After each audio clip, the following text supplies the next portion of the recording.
Hello, and welcome.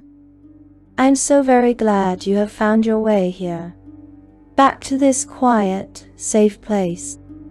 Let the sounds of the world of haste and worry, simply fall away.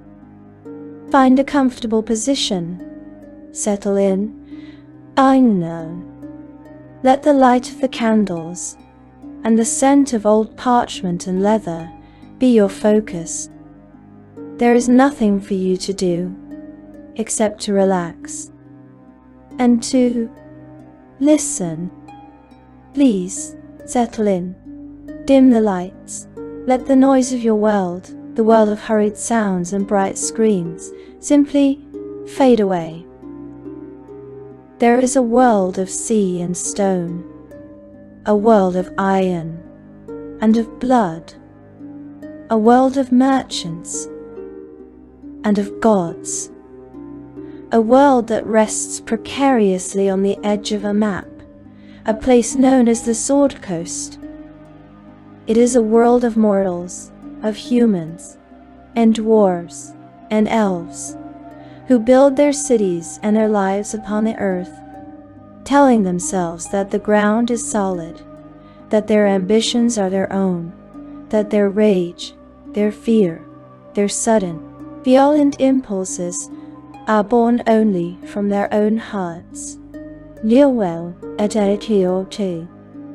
live their lives largely unaware of the shadows that stretch just a little too long, unaware of the whispers that echo from a time of troubles, a time when the gods themselves were forced to walk the earth and to die upon it. They tell stories, of course, stories of heroes, stories of monsters, and stories of a city, a great, fog-shrouded, ambitious port that gives its name to our tale, the city of Baldur's Gate. But our story does not begin in that city. It does not begin in the shadowed alleys, or the opulent manors, or the crowded, noisy taverns. Our story begins in silence. Only it begins in a place of stone, and sea, and knowledge. A fortress library that stands against the endless water, a citadel of learning called Candlekeep. Imagine a pillar of rock, rising defiant against the sea of swords. Upon this pillar, a fortress, not a fortress of war, but a fortress of the mind. Its walls are not just stone. Its walls are not just stone. They are covenants of peace. Its towers are not filled with soldiers, but with scholars, monks in quiet robes, who walk halls lined with the collected knowledge of 1,000 lives. This is Candlekeep. The air here smells of old parchment, and sea salt, and candle wax. The only sounds are the turning of pages, the scratching of quills, and the distant, constant, rhythmic crash of the waves far below. It is a place of order, a place of peace, a place of profound, cloistered safety. To enter Candlekeep, one must provide a book, a text of great value, a tome not already held within its infinite collection. This is the price of entry, a price that keeps the world, the loud, violent, and ignorant world, at bay. And it is here, within these walls, that you live. Or rather, that a young man lives, a ward of the keep. The historical canon knows him as Abdel Adrian. He has known no other home. His entire world is this fortress. He is an orphan, taken in as a child by one of the keep's most accomplished and respected mages, a man named Gorion. Gorion is a figure of quiet strength, a man with a kind face and eyes that hold a wisdom that seems deeper than mere scholarship. He is a father, in all the ways that matter. He has raised this boy, this ward, alongside another orphan, a sharp, alongside another orphan, witty, and fiercely loyal girl named Imoen. Their childhood is one of relative peace. They are siblings. In that unspoken way that children who share a strange upbringing become, they run the halls, finding mischief. They vex the monks, they learn. Abdul receives an education that kings would envy. He studies history, philosophy, the arcane arts. He is trained in arms, for Gorion insists upon it. The roads, he says, are dangerous. But there is a shadow. A small, quiet, persistent question. Abdul is different. He feels it. He is stronger than the other wards. Faster when he spars. There are moments, flashes, a trance-like state, where his body moves before his mind, where a veteran guard is suddenly disarmed, disoriented, and humbled. He has strange reflexes, a strength that does not feel earned. And he has questions about his past, about his parentage, about why he feels this way. And it is here that the peace of Candlekeep becomes a cage. Gorion, the kind father, the wise mentor, refuses to answer. His face closes. The conversation is over. There are things you do not understand. He says, evils I have sheltered you from. The secret of his origin remains a locked room in a library full of open books. He grows tall, strong in body and in mind, sheltered, safe. But safety is an illusion. And childhood, no matter how long it stretches, must always end. It ends on the dawn of his 20th year, in the year 1368, by Dale reckoning. The end comes not as a whisper, but as a shout. Gorion bursts into his quarters. The quiet scholar is gone. In his place is a man of grim, sudden urgency. His face is a mask of concern, a worry so deep it seems to carve new lines into his skin. We must leave, he says, immediately. There is no time for questions.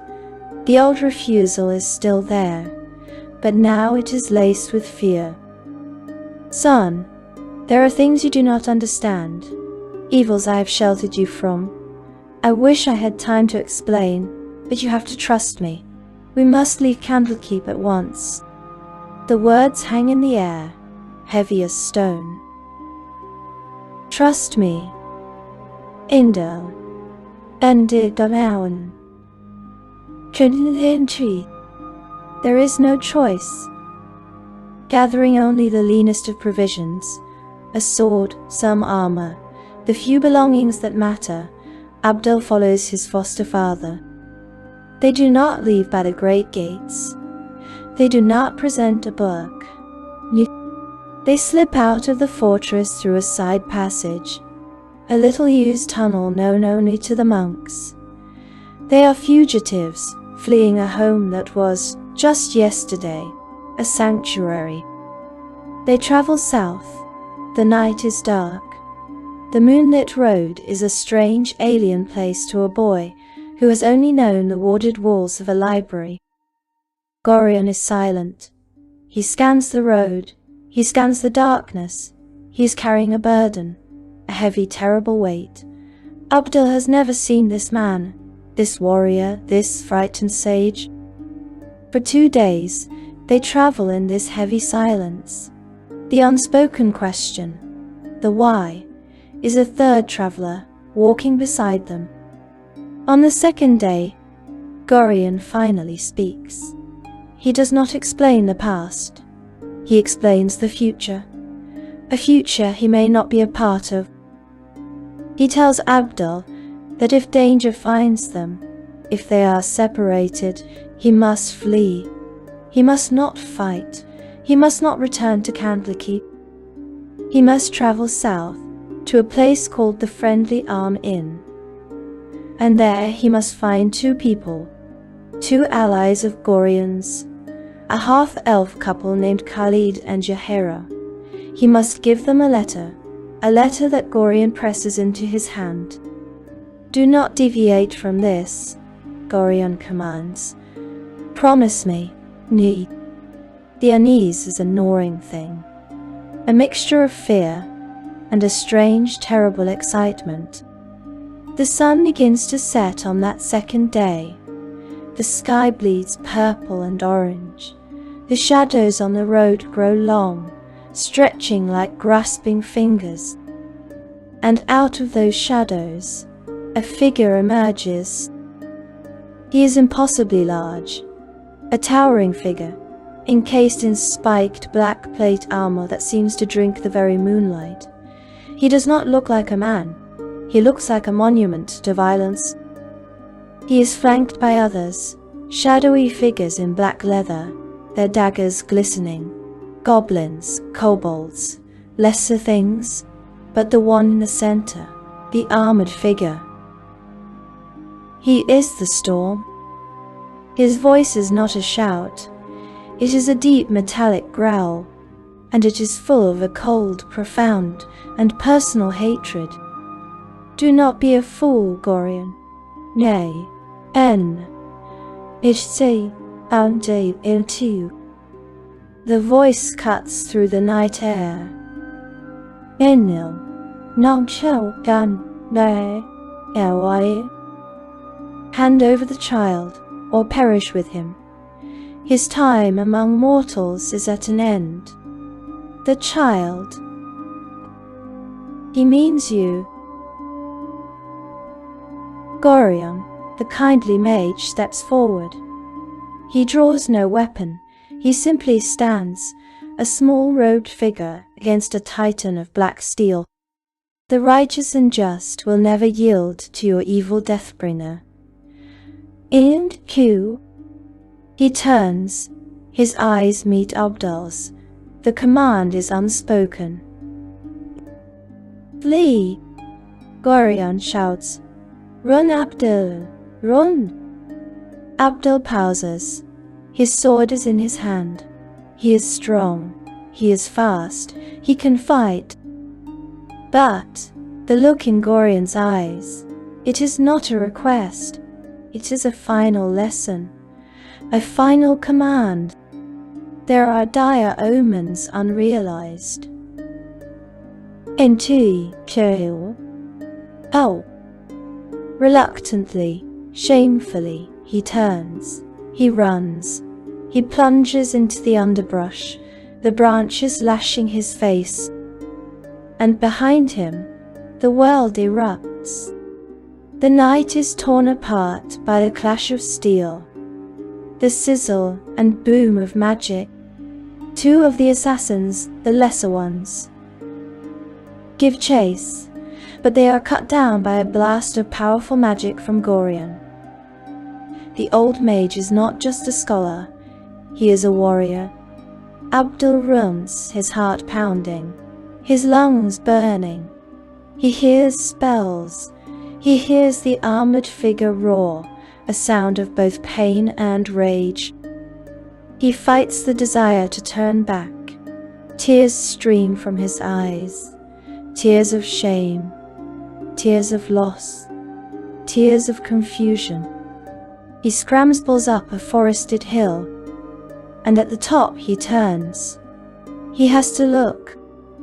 He sees a flash, a blinding light, like lightning that strikes the site of the battle. And then, and silence.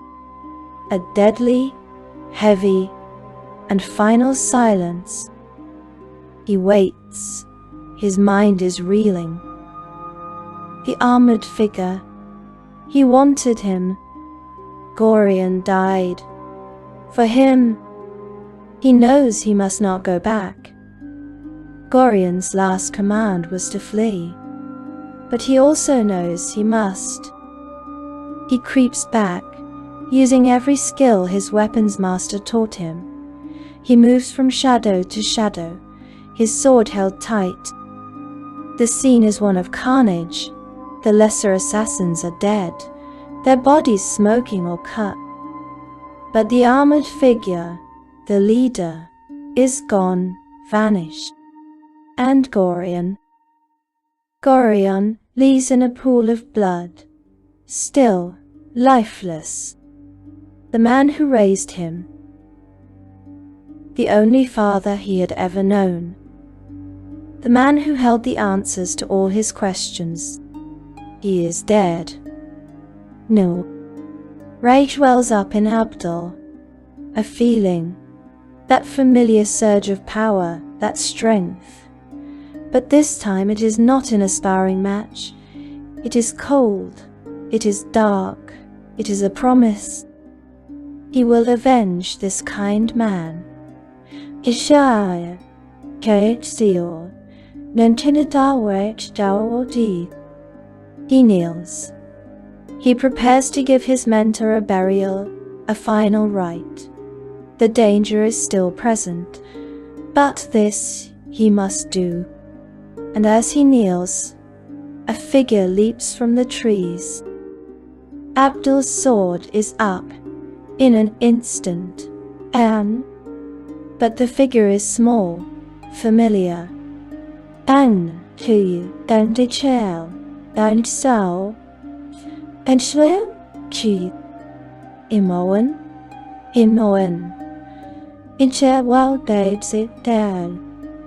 His childhood friend.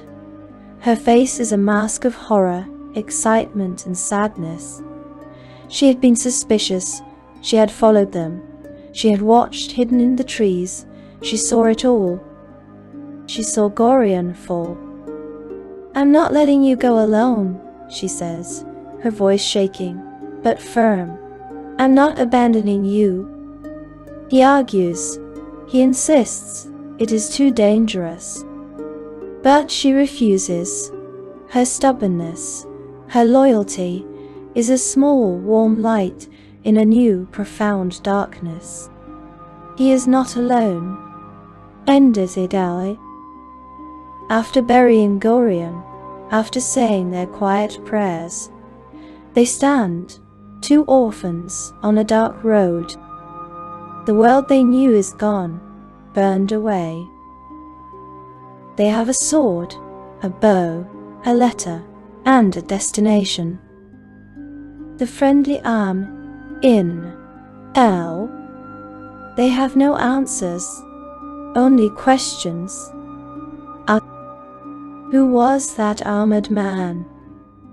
Why did he want Abdul dead? And what great terrible secret did Gorion die to protect? The journey has begun. The first step on a long, dark road. A road that will lead to iron, and to blood, and to the dark, forgotten legacy of a dead god. The road south is a different world. Why, The familiar, comforting crash of the waves against the cliffs of Candlekeep is gone. Here, the sounds are new and sharp, and full of menace. The rustle of unseen things in the underbrush, the snap of a twig in the darkness, the cry of a night bird that sounds too much like a scream. Every shadow is a threat, every tree, a potential ambush. Abdul feels naked, exposed. The warded, safe walls of his childhood are a distant memory, a dream from another life. Now, there is only the road, the mud, and the heavy, clinging silence between him and Imoen. She walks with a resilience that amazes him. Her eyes are sharp, scanning the woods, her bell held ready. She is frightened, he knows, but her fear is secondary to her loyalty. She chatters sometimes, a nervous, rambling stream of consciousness that tries to fill the heavy silence, trying to pretend, just for a moment, that this is another one of their adventures, that they are not fugitives, that Gorion is not gone. Abdul is quiet. His grief is a cold, heavy stone in his stomach. But beneath it there is something else, a hum, a vibration, that strange, familiar, unwelcome energy. It is no longer just a flash in a sparring match. It is a constant low thrum, just beneath his skin. It is the rage from Gorion's death. But it is more than that. It is an awareness. He feels sharper. The world seems clearer, the colors more vivid, the sounds more precise. It is a feeling of power, and it terrifies him. Ow! They do not travel far before the new world asserts its bloody rules. He comes from the trees, a man in stained leathers, his face a mask of grim intent. He is not a goblin, he is not a kobold. He is a man, and he moves with a purpose. He sees Abdul, and his eyes light up with a cold, greedy fire. He speaks not a word. He simply draws his sword and charges. Imoen cries out, her arrow flying wide in her panic. Abdul does not have time to think. He does not have time to be afraid. The world stops. The hum beneath his skin becomes a roar. The man charging him seems to slow down, his movements predictable, clumsy. Abdul feels his own body move, a perfect, economical, and lethal flow of motion. It is not a trance. Not this time. He is awake, he is aware. And he feels a strange cold joy in the movement. His sword meets the man's. Steel rings in the quiet road. Bow. He is not just a student. He is not just Gorion's ward. Ow. He is a warrior. He disarms the man with a move he did not know he knew. A twist of the wrist, a brutal, efficient strike.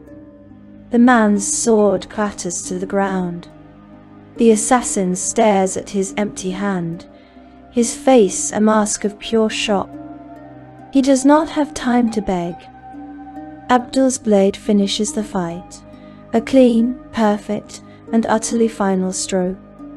The man falls. The world rushes back in. The sounds, the fear. Abdul stands over the body, his chest heaving, his sword is dripping. He has just killed a man, his first. Imoen is silent, her eyes wide, staring at him. Not at the dead man, at him. Abdul, she whispers. He has no answer. He feels sick. He feels powerful. He searches the body. He must know why. Why this man? Why here? He finds it, a crumpled piece of parchment, tucked into the man's belt. It is a notice. It has his name on it. Abdul Adrian, foster child of the sage Gorion. It is a bounty. To be killed in quick order. No less than 200 coins of gold. Any that reveal these plans to the forces of law shall join the target in their grim fate. The words are cold, clinical. He is not a person. He is a target, a price. Abdul, Imoen says, her voice trembling as she reads over his shoulder. Who would do this? He shakes his head, the cold stone of grief now joined by a cold, burning knot of anger. The armored figure, the man who called him child, the man who murdered Gorion. This is his doing. Now I'm so. They walk on, the silence heavier now, the bounty note of physical weight in Abdul's pocket. The world is not just dangerous, it is hunting him. After what feels like an eternity, they see it. No. It rises from the plains, a fortress that rivals Candlekeep itself. But where Candlekeep was a place of learning, this is a place of commerce and defense. The Friendly Arm Inn. It is a massive walled compound, a citadel built around a single colossal inn. The walls are high, patrolled by guards in shining mail.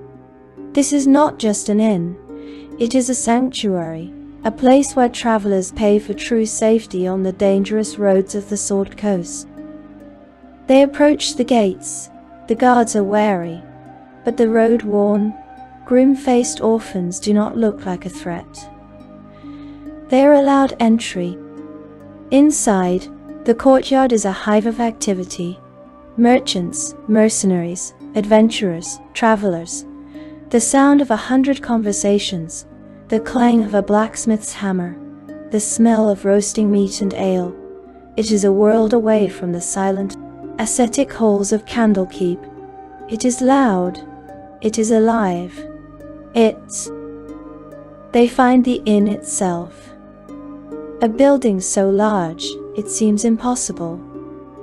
And inside, in the vast firelit common room, they search for the names Gorion gave them.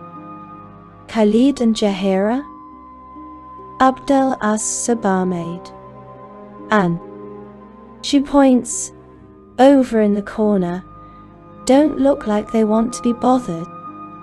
He sees them. A man and a woman, sitting at a shadow table, their heads bent in low, serious conversation.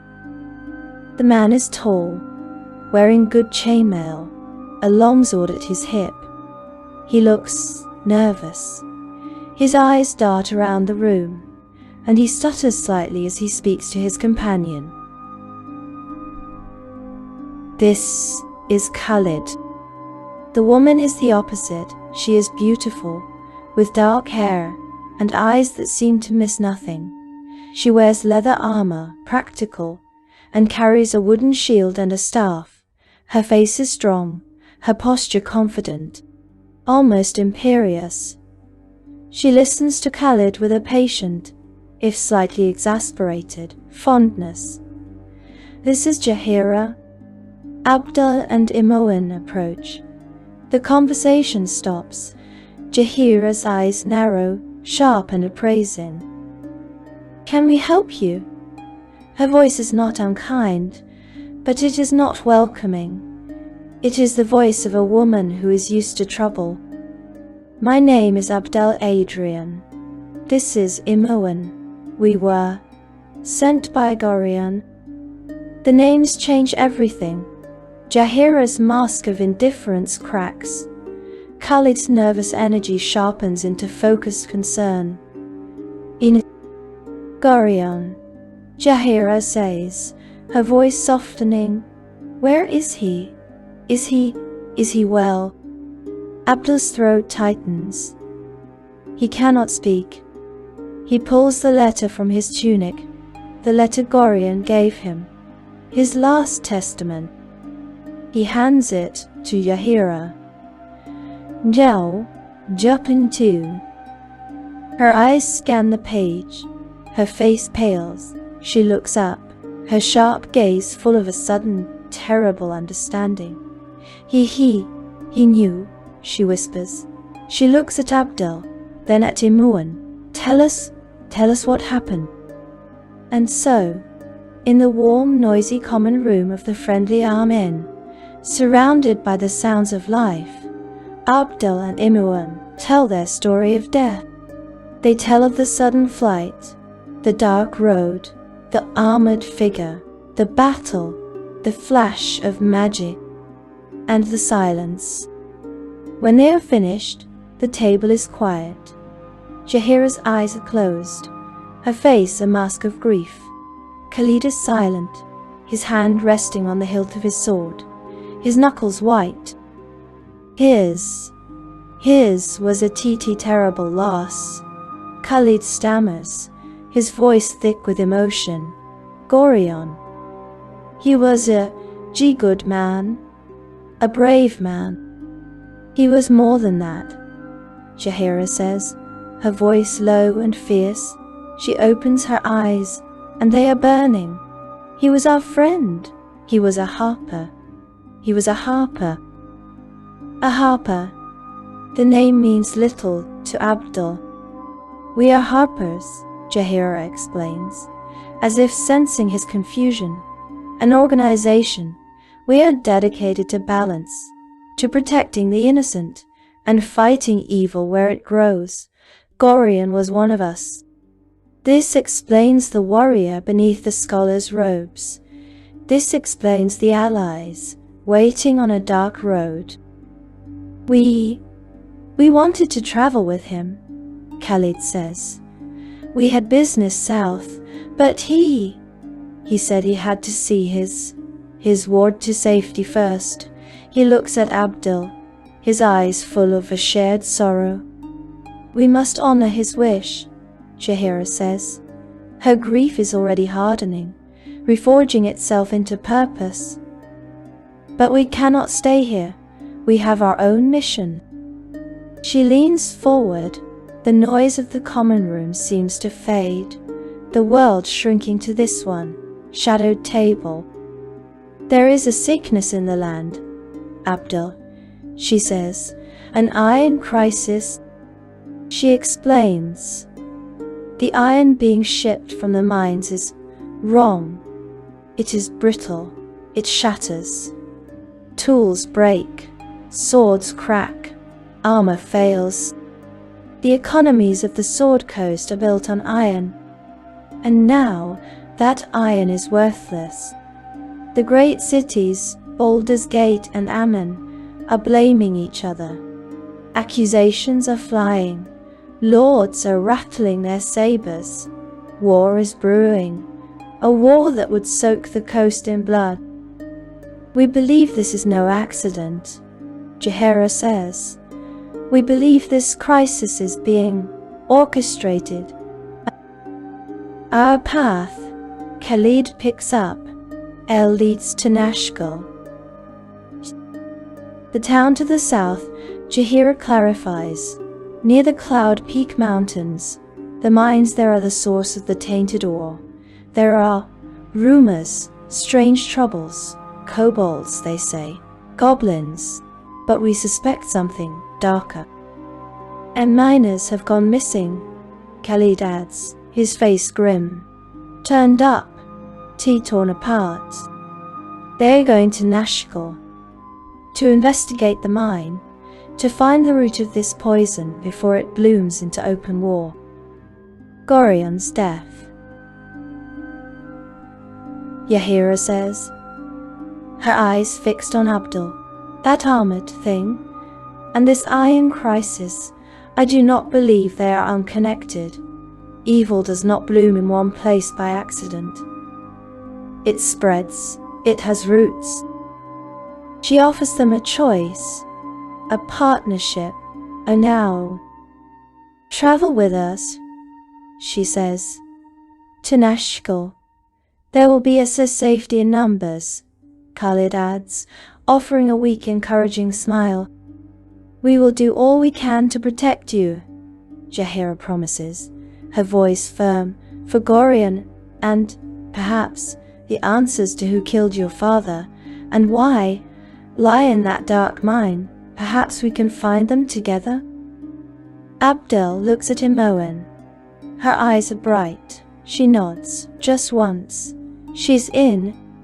He looks at the two harpers, a nervous warrior and a fierce druid. They are not the all-powerful sage he just lost. They are mortal, flawed. But they are good. and they are offering a path, a direction, in a world that has suddenly lost all its maps. He has a bounty on his head, he has a promise of vengeance in his heart, and he has the last command of his father: find these people. He nods. We will come with you, he says. His voice is steady. It is the voice of the man who won the fight on the road. The first alliance is forged. A new party is formed, born of grief and aimed at the darkness. As they stand to leave, to gather supplies, a new figure approaches the table. A man in black robes. He smiles, a thin, cruel smile, and a blast of arcane energy, a spray of multicolored missiles, erupts from his hands, striking Abdul full in the chest.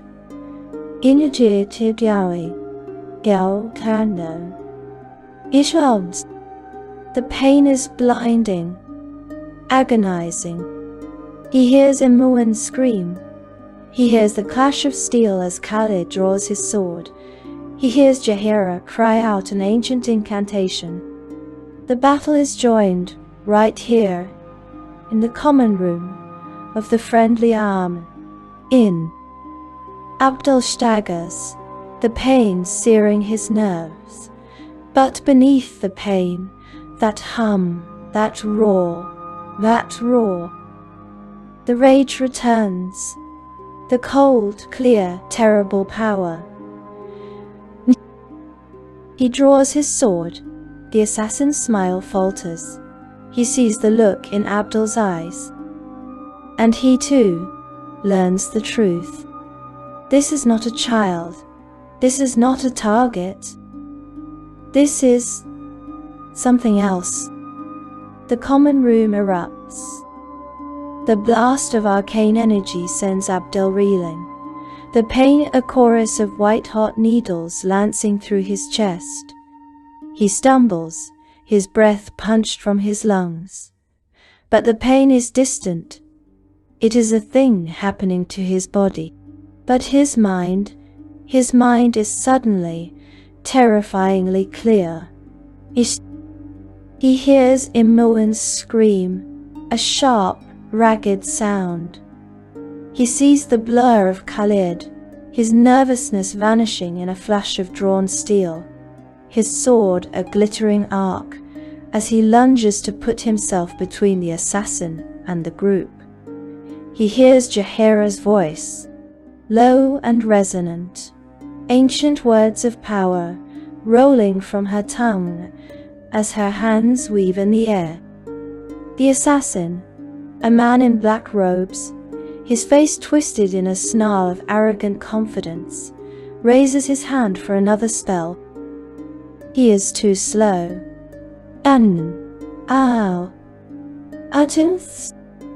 The hum beneath Abdul's skin, the cold, furious energy. It explodes. It is not a trance. He is not a passenger. He is the driver. He is the weapon. He moves, his new sword, the one he took from Candlekeep, feeling impossibly light in his hand. He covers the distance between them in 2 bounds, the pain from the missiles forgotten. The assassin's eyes widen. His confidence shatters. He sees, too late, the face of the man he was paid to kill. He sees the cold, focused, and utterly inhuman rage in Abdul's eyes. An arrow thunks into the assassin's shoulder. Imoen. Her hands are shaking, but her aim is true. The assassin cries out, his spell-casting gesture fumbling. Khalid is there, his sword clashing with a hastily summoned spectral dagger. He is not a bad swordsman. His stammers are a lie of the mind, not the body. He is strong. His defense solid. Jaheira completes her spell. A tangle of vines, thick and thorny, erupts from the wooden floorboards of the inn, wrapping around the assassin's legs, holding him fast. He is trapped. In Nendu. Al. Agis Esami En Bale O. He looks at Abdul, who now stands before him, sword raised. He peeped me.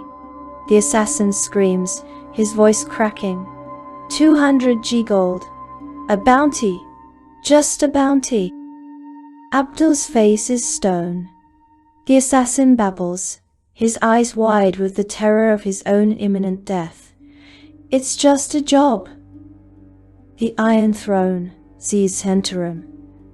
I don't know, just mercy.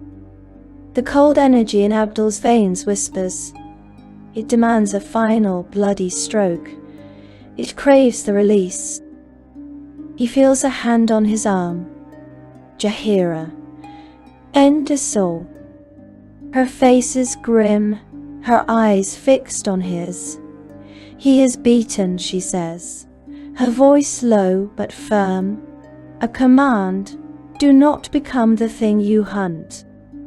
The words, they are a splash of cold water. The roar in his blood subsides, receding to a low, sullen thrum. He lowers his sword. He is shaking, not from fear, from the effort, the control. The inn is silent. Every patron, every barmaid, every mercenary.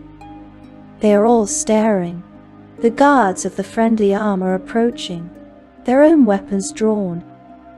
He attacked us, Khalid stammers, lowering his own blade, his nervousness returning as the adrenaline fades. We were just sitting. Jahira nods to the guards, her expression calm and authoritative. A bounty hunter. It seems this young man has admirers. They search the body of the now unconscious or dead assassin.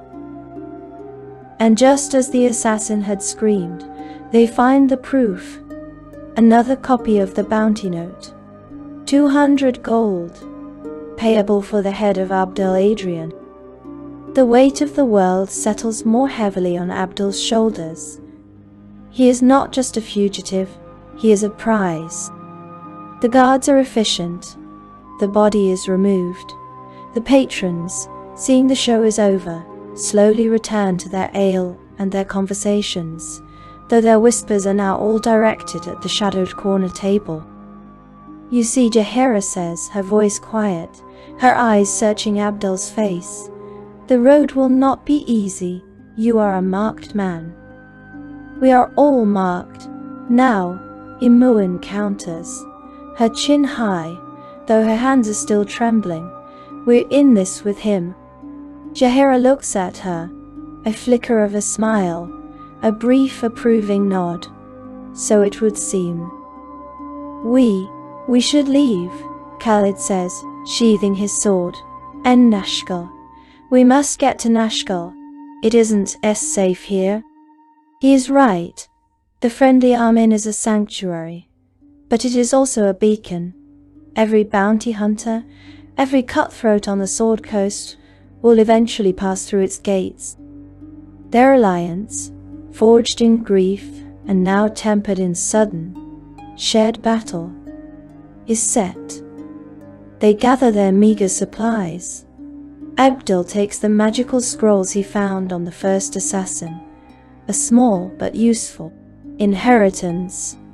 Gorion had taught him the basics of the arcane arts, and these simple spells might one day mean the difference between life and death. They leave the warmth and the noise of the inn, passing back out through the great gates. They do not look back. The journey south is long. The landscape changes. The rolling, coastal hills give way to wide open plains, the grass waving like a great green sea.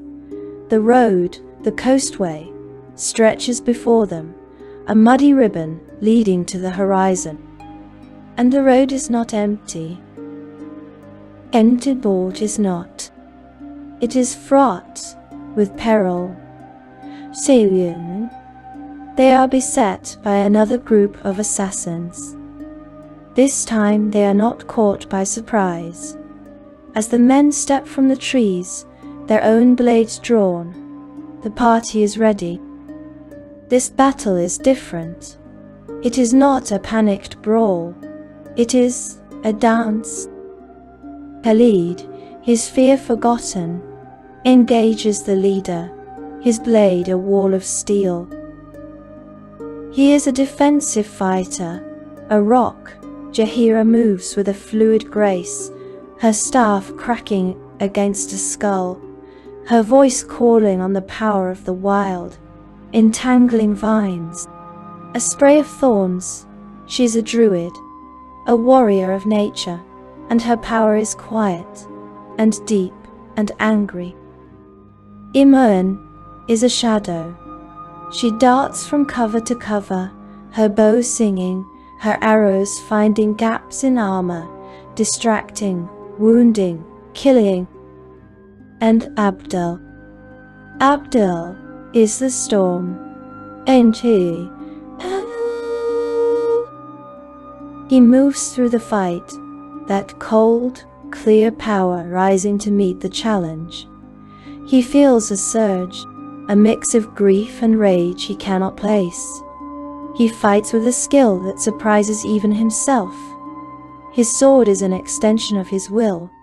He moves with the veteran's poise, his blade a blur, cutting down foes as if guided by something else. He does not understand this well of might he draws from, but he is glad of its service. It keeps his friends safe. When the fight is over, they stand among the dead. 4 more men, all carrying the same, damnably familiar bounty note.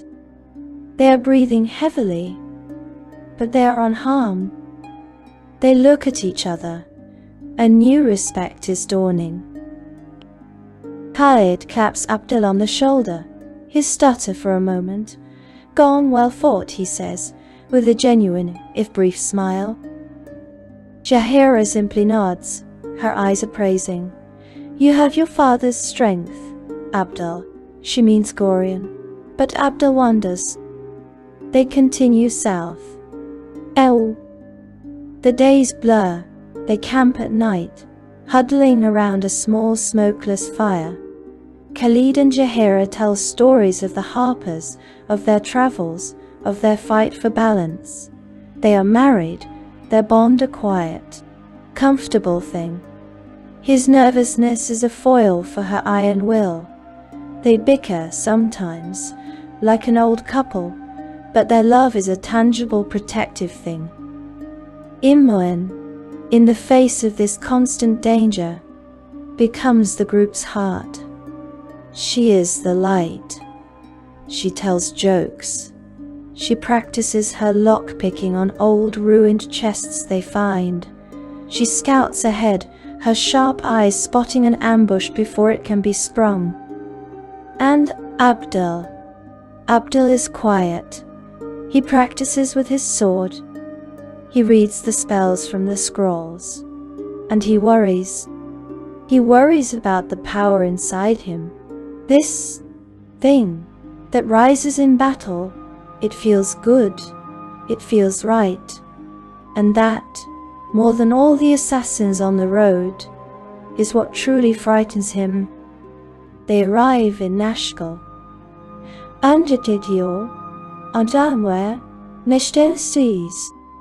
It is not a fortress like the Friendly Arm, or a citadel of knowledge like Candlekeep. It is a town, a working town, built on the slopes of the Cloud Peak Mountains. The air is thinner here, cooler. The smell of pine is sharp. But the town is sick. The atmosphere is one of thick, cloying fear. The locals are gathered in small tense knots, whispering. The blacksmith forge is cold. The inn, the local tavern, is subdued. It is clear, almost immediately, that something malign has befallen this place. They ask for the mayor. They are directed to a large wooden hall. Inside, they meet Baron Gustkill. He is a man, whose face is itched with worry, a man who looks like he has not slept in a week. More adventurous, he says, his voice weary. He looks them over, 4 young, road-worn travelers. He does not look impressed. "We are friends of Gorion," Jaheira says, her voice cutting through his weariness. "We are Harpers. We are here to investigate the Iron Crisis." The name Harpers works as small magic. The mayor's posture straightens. A flicker of hope. "Thank the gods," he says. "Then you know, the iron, it's tainted." He confirms everything Khalid and Jaheira had heard. The ore from the mine, the town's lifeblood, is brittle, cursed. But it is worse than that. I, Niasiku, the miners, he says, his voice dropping. "They're gone. Dozens of them. Vanished. And the ones we do find." He swallows, his face pale. They're torn limb from limb. He tells them of the rumors, kobolds, packs of them, in the upper levels. But the miners who fled, they speak of something else, something deeper, something demonic. The town is dying, the economy is shattered, and they are living in fear of the dark hole that looms just outside of town. "I have offered a reward," the mayor says, looking at Abdul. "At the leader, I will give. I will give anything to whomever can go into that mine, find out what is happening, find out what is happening, find out who or what is responsible for this wickedness." He offers them gold, but he does not need to. Joe. This is it. This is the route Jaheira spoke of. Indi, Innon, Ah. The crisis that threatens to plunge the Sword Coast into war. The dark deeds that may be, somehow connected to the armored figure. The man who murdered Gorion. It all starts here, in the dark. "We will investigate the mines," Abdul says. The words are out of his mouth before he has even thought them. They sound certain.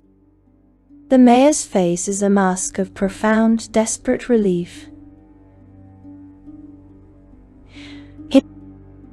The party files out of the hall. The weight of their task settles upon them. They are no longer just travelers or fugitives. They are heroes, or at least, they are the only ones this town has. They stand, the 4 of them, at the edge of Nashkel. The sun is beginning to set, painting the Cloud Peak Mountains in shades of blood and fire. Before them, a dark, gaping maw in the earth. The entrance to the Nashkel mines. A cold wind blows from its depths, carrying with it the faint, metallic, coppery smell of iron. And something else, something rotten. Imoen shivers. Khalid grips the hilt of his sword, his knuckles white. Jaheira's face is a mask of grim resolve.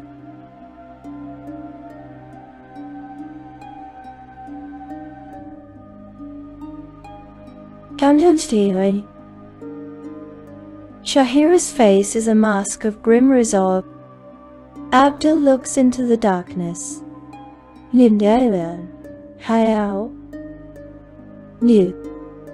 And for the first time, he feels the cold, powerful thrum beneath his skin. Not in anger, not in fear, but in anticipation. "Let's go," he says. And together, the 4 of them take their first steps into the dark. Endilora. Endilora, Antilor, Chisedelio. Antana, Karan Halopsetsi. Custom game. The entrance to the Nashkel mine is not a grand dwarven archway. It is a scar, a dark, jagged hole in the mountainside, framed by rough-hewn timbers. The air that spills from its mouth is cold, and it carries a smell of damp rock, of stale air, and something else, a faint, acrid, conquery tang. Underneath that, a faint, rotten sweetness. The party stands before it, the setting sun at their backs. The long shadows of the cloud peaks stretch over the town of Nashkel, making the entrance to the mine seem like a pool of pure, liquid darkness. Imoen shivers, pulling her cloak tighter. "Well," she says, her voice a forced thin whisper, "it's cozy." "It's a T2, Khalid mutters, his eyes wide, fixed on the darkness. "It is a duty," Jahira says, her voice low and firm. She unslings her wooden shield, her gaze fixed on her husband. "And we will not fail it, or him." She glances at Abdul. "For Gorion." Abdul nods, his hand resting on the pommel of his sword. He feels the thrum, the cold, familiar hum beneath his skin. It is not rage this time. It is not fear. It is not fear. It is focus, a strange, sharp, and predatory focus. The darkness is calling to him, and the power inside him is answering. "Stay close," he says, his voice sounding deeper in the twilight. "Imoen, watch for traps, Khalid. Watch our backs, Yahira. Keep us alive. Keep us alive." He takes the first step, and the darkness swallows him. The mine is a different world. The silence is immediate and oppressive. The only sounds are their own. The scuff of their boots on the gravel floor, the drip, drip, drip of water seeping from the stone ceiling, the faint, nervous rasp of Khalid's breathing. The light from their single hooded lantern casts huge dancing shadows that seem to lunge and retreat, playing tricks on the eye.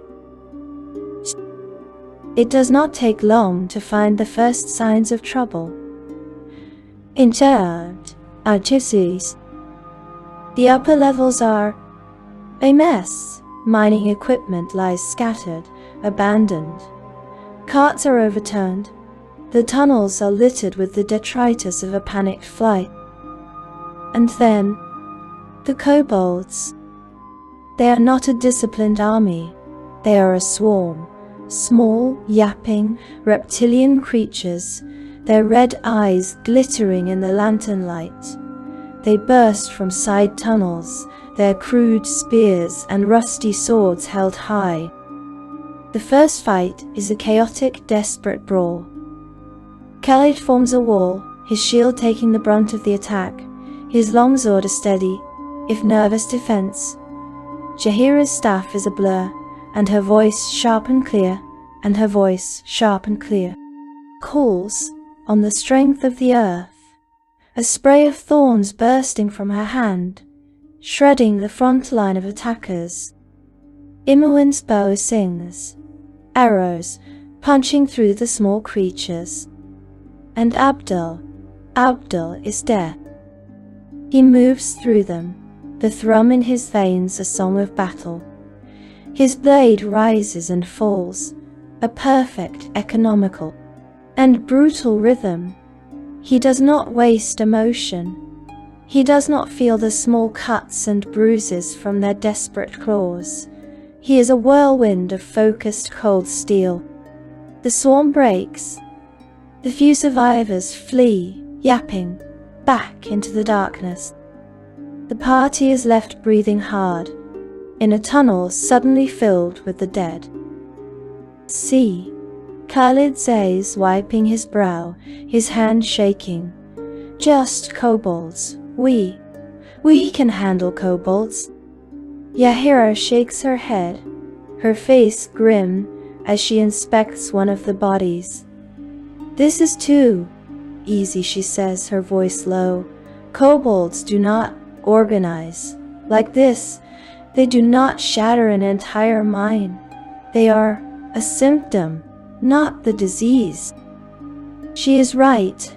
As they descend, the tunnels grow darker, the air thicker, the faint, rotten smell they noticed at the entrance. It is stronger now. And they find the miners. What is left of them? Ended too. Oh no. The mayor had not exaggerated. The bodies are desecrated, torn.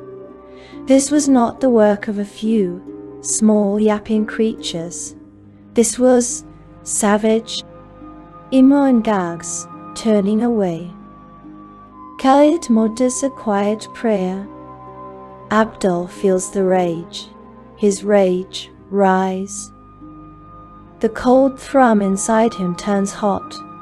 This is wrong. This is the evil Gorion died to protect him from.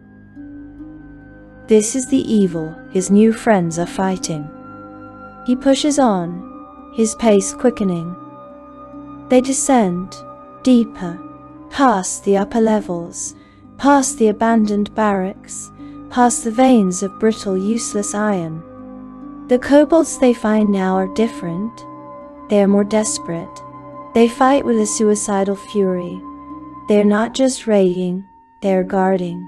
They are protecting something. They fight through waves of them. The party now moving as a single deadly unit. Khalid and Abdul, side by side, a wall of steel, their blades a mirror of each other. One, a dance of defense, the other, a storm of offense. Jahira, a step behind, her druidic magic mending their wounds, her staff cracking skulls, her spells entangling their foes. And Imoen, a shadow, her arrows finding the gaps, her voice calling out warnings, her hands surprisingly steady, disarming the crude, spiked traps the kobolds have left behind. They are becoming a team, forged in the dark. They reach the lowest level of the mine, level 4. The air here is almost unbreathable. It is thick with a foul, acrid chemical smell, the coppery scent of the tainted ore, and the stench of a charnel house. The tunnel opens, a large, natural cavern, a cave, and in the center, a chamber, It is a crude, vile place, a shrine. But this is no shrine to a dwarven god of the earth. This is a place of malice. And in the center, a figure stands, his back to them. He is muttering to himself, a paranoid, angry stream of words. He is a half-orc, large, brutish, and wearing the dark, bloody robes of a cleric. He turns, and he sees them. Ow! His eyes, small and piggish, widen, but not in fear, in confusion and anger. What? He snarls, his voice a gravelly, paranoid growl. Who are you? Did he send you? He points a gnarled finger at them. Did that fat, arrogant ogre, Sarevok, dispatch you here for my head? The name hangs in the air. Sarevok. While my traitorous kobolds just let you pass. He continues, his voice rising, his paranoia clear. "This is completely unnecessary. By Sirik, I tell you, not a measure of ore leaves these mines unspoiled." He gestures to the bubbling alchemical vats that line the chamber, the source of the poison. "As brittle as an old wizard's bones," he roars.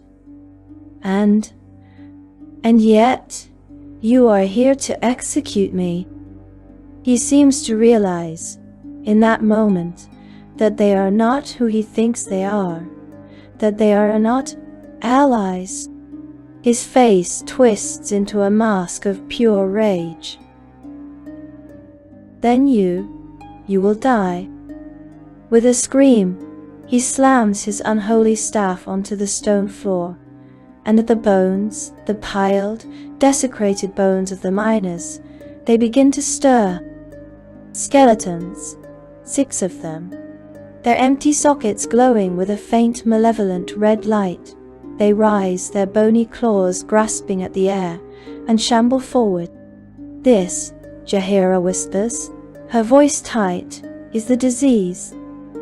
The half-orc cleric, the foul Mulehe, begins to chant, a spell of darkness and fear forming on his lips. The battle is joined. It is brutal. The skeletons are more formidable than the kobolds, but they are slow, mindless. Khalid and Abdel crash into them, their blades smashing bone, their shields deflecting clawed strikes. Jaheira calls upon the sun, a beam of bright holy light searing through the unholy darkness, turning one of the skeletons to dust. Imoin's arrows, fanged with silver, shatter ribs and skulls. But Mulehe is the threat. He finishes his spell, and a wave of terror washes over them. Khalid falters, his face a mask of pure magical fear. He stumbles back. Abdul feels it, the fear. It claws at his mind, and the thrum roars. The cold, dark, and furious power rises, and it eats the fear. It consumes it, it turns it into fuel. He enters the trance. The world goes silent, the colors fade. There is only the target. He ignores the skeletons. He moves past Khalid's cowering form. He is a blur. Mulehe sees him coming. His eyes widen. The half-orc is a cleric, not a warrior. He had expected. No, he had no chance. Abdul's onslaught is trance-like. His blade is a silver flicker. He is not just fighting, he is executing. Mulehe tries to plead. He tries to beg. He tries to offer anything. "Wait, His words are cut short. A single, clean, and perfect stroke. The half-orc's head is hewn from his shoulders. The body stands for a moment, as if confused, and then it collapses. The trance fades. Abdul stands, his chest heaving, his sword dripping. The ferocious haze recedes, leaving him empty and cold. The remaining skeletons, their master destroyed, crumble into piles of dust. The cavern is silent. Only Khalid slowly straightens, the magical fear receding, his face pale and slick with sweat. Imoen lowers her bow, her eyes wide, staring at Abdul. Jaheira looks from the half-orc's corpse to Abdul. Her face is a mixture of awe and a new, profound concern. That ferocious haze was both impressive and ominous. "Abdul," she starts. Search the room, he says, his voice flat. He does not want to talk. He does not want to think about what just happened. Find out who he was. They search Mulahay's chamber. In Arno, they find everything. Yahira finds his holy symbol, a black jagged skull. Sarevok, she hisses, her voice full of disgust. The god of lies, of trickery, of murder. Imoen, rummaging through a locked chest, which she opens with a triumphant click, finds documents, letters, notes. They huddle around the lantern, their faces grim. When the notes are proof of everything. Mulahay was in the employ of a mercenary company, the Black Talons. He was the one poisoning the iron. And his superior, the one he feared, the fat, arrogant ogre, Sarevok. This is it, Yahira whispers, her eyes burning. This is the root. There's more, Imoen says, her voice small. She holds up another letter. It is from Mulahay's handler, the one who gives him his orders, a mage named Transig. And the letter, it has his location. He is staying in Beregost, at the Felderpost's Inn. No. They have a name, and they have a location. The conspiracy has a face. We did it, Khalid says, his voice full of disbelief. We found the source. We found a source. Yahira corrects him, her gaze hard. This Mulahay was a pawn. This Sarevok, this Transig, they are the next links in the chain. She turns to Abdul. We must go to Beregost. Beregost, the town just north of Nashkal. Abdul nods, sheathing his blade. And they have done it. They have avenged the miners. They have perhaps stopped the iron crisis at its source. They leave the mine, the party walking back up through the dark, silent tunnels. They do not talk. They emerge, blinking, into the pre-dawn light.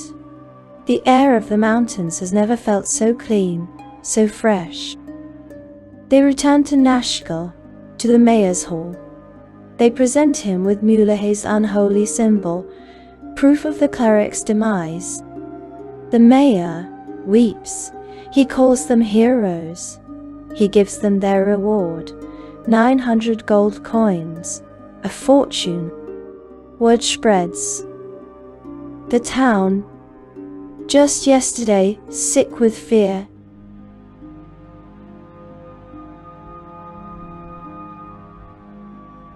the party, this small, fledgling group of would-be heroes. They are, for the first time, known, but they do not stay. They cannot. They have a new path, a new name.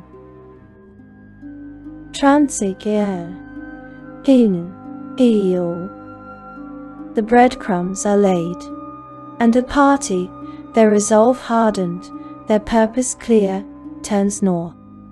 The road is opening up before them. Beregost is not Nashkal. The road north takes them away from the shadow of the cloud peaks, away from the stench of the mine. The air feels lighter. Nashkal was a town of fear. It was a place of closed shutters, of whispers, of a great dark hole that had poisoned its heart. Beregost is a town of life. It is a bustling, sprawling trade stop on the coastway, a place of merchants and farmers and craftsmen. The smells here are not of rotten metal and death. They are the smells of fresh-baked bread from the red sheaf inn, the sharp, the metallic tang of a working forge, that of the Thunderhammer smithy, and the faint, sweet scent of wine from the jovial juggler.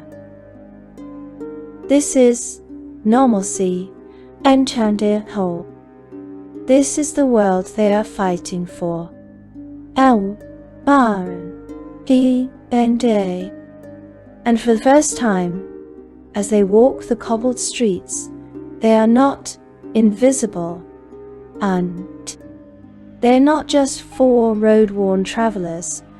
Word from Nashkel has traveled faster than they have. It has come up the road with the first caravans of pure iron. They are the heroes of Nashkel.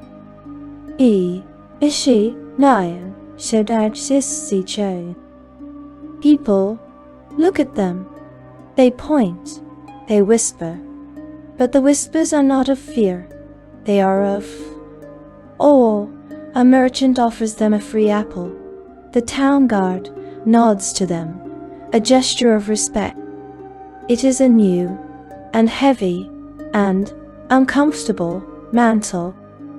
Khalid seems to shrink under the attention, his stammer returning as he politely declines a free drink. Imoen basks in it.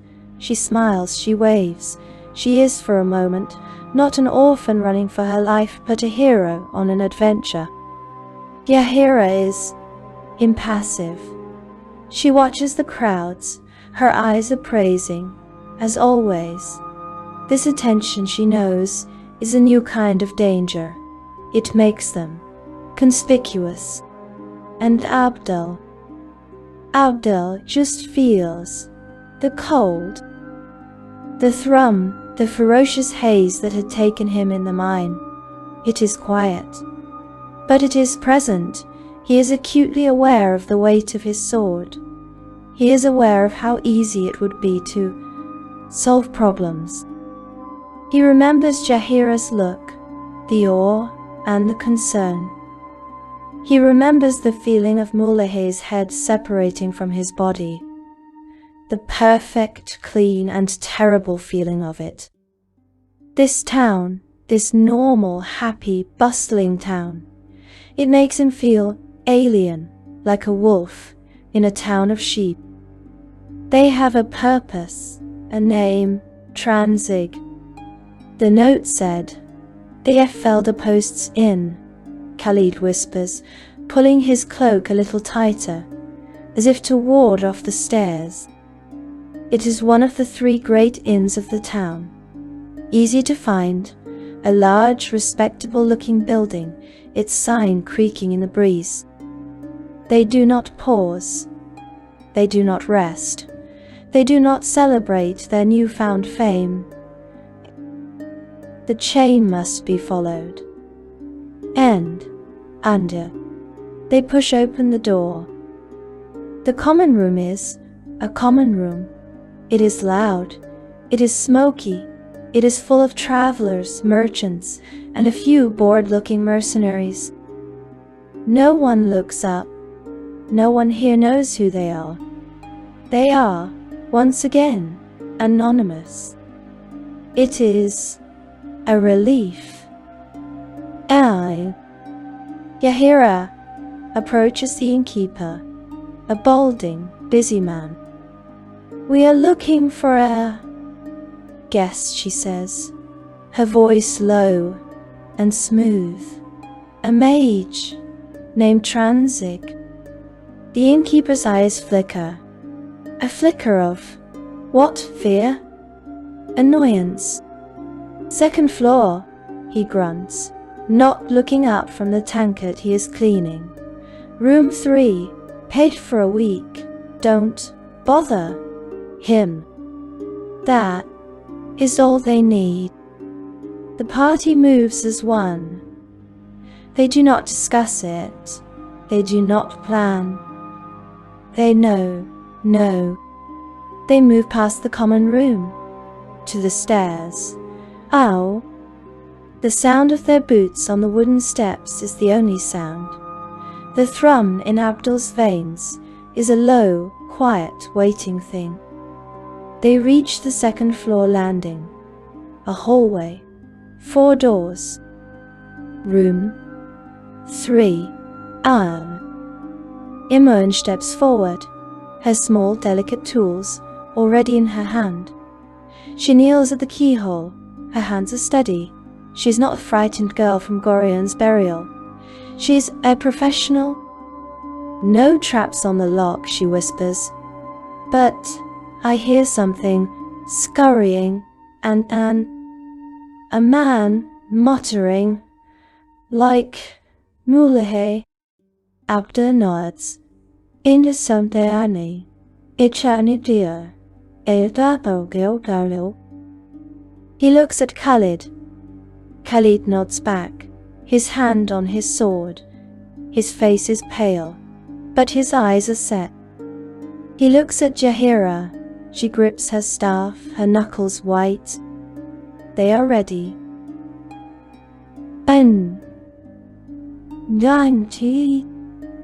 Abdur does not knock. He kicks. The door splinters, flying open, slamming against the far wall. The room is a simple inn-room. A bed, a desk, a chest, and a man. A man in mage's robes, his eyes wide with a sudden comical terror. He is small, weaselly. He is not a great, dark cleric. He is not a titan in black armor. He is a rat, a cornered rat. Who? What? He squeaks. And the room is not empty. Under giant spiders, 3 of them. They drop from the ceiling, their legs clacking, their multiple black, glistening eyes fixed on the party.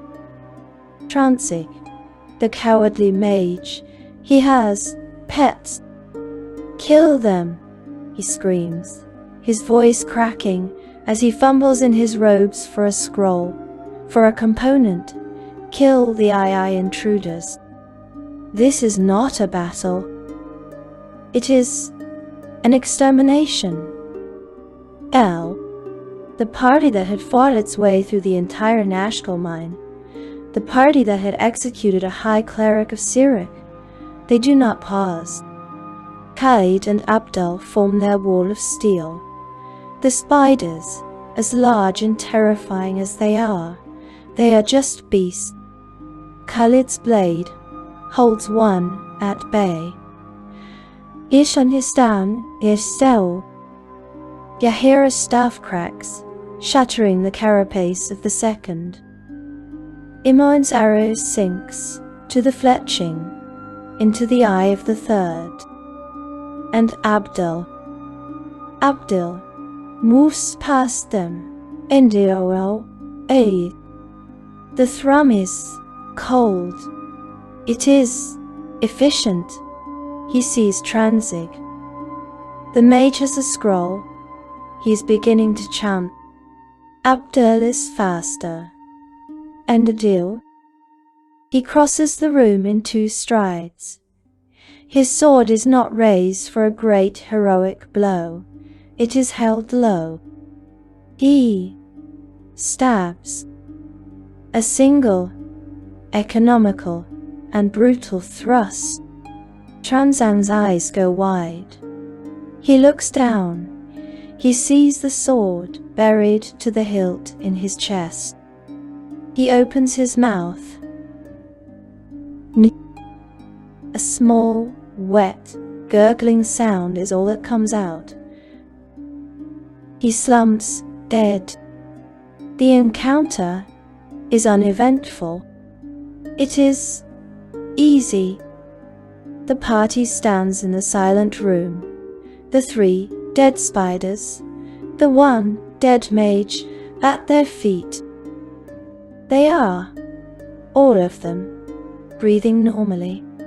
This is who they are now. Well, Imoen says, her voice a little shaky, as she wipes a bit of spider ichor from her boot. That was less trouble than I expected. Jaheira nods, her face grim. He was a handler, a coward, not a warrior. Abdul withdraws his blade, his face a cold, hard mask. He feels nothing. The thrum is quiet. It is sated for now. Search the room, he says. The words are becoming his refrain. Oh. Imoen moves to the chest, her tools clicking. Jaheira searches the desk, and on the Mage's body, Abdul finds it. The note, the next link. It is a map and a letter. The letter is from Tazok, the ogre, the Black Talon leader. It is chilling. It speaks of the success of the Iron Crisis. It speaks of the prophets, and it summons Transig. It summons him to the main camp, a bandit camp. Abdul reads, his voice low, deep in the wood of the sharp teeth. And the note, it describes the camp. It describes Tazok's tent, the one that is clearly the largest. This is it. They are done with the pawns. They are done with the middle managers. They now know where the head of the snake lives. The wood of the sharp teeth. This is, Khalid says, his voice a whisper of awe.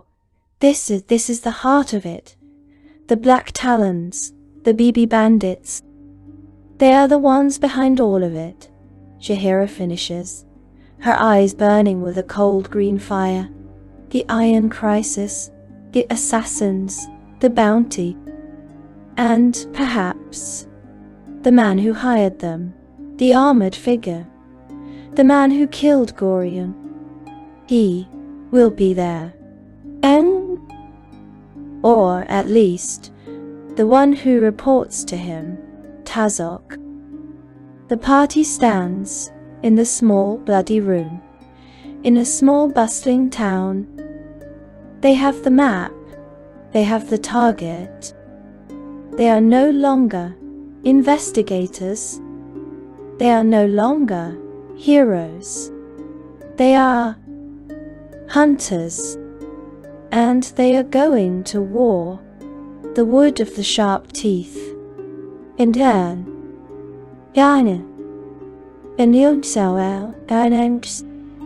even the name itself is a warning, a promise of a place that does not welcome civilized folk. This is not the open, traveled road of the coastway, nor the bustling, cobbled streets of Beregost. This is the wild. The journey from the inn is a descent into a primal, ancient forest. The trees here are impossibly old, their branches thick and tangled, forming a dense, suffocating canopy that chokes the very sunlight. The air, which had felt so clear and bright in the trade town, becomes still, heavy and damp. It carries the scent of pine and wet earth and something old, something rotting. The only sounds are their own footsteps. The snap of a twig, the rustle of a cloak, and the other sounds, the skittering of unseen things with too many legs, moving in the deep leaf litter. The distant, hunting howl of a wolf pack. This entire forest, it seems, is a single, watching predator. And it is full of the dregs of the world, lesser bandit groups who prey on the unwary giant spiders, whose webs are silken, dewy traps in the dim light, and wild, starving animals. The party moves through it, no longer as simple travelers. They are invaders.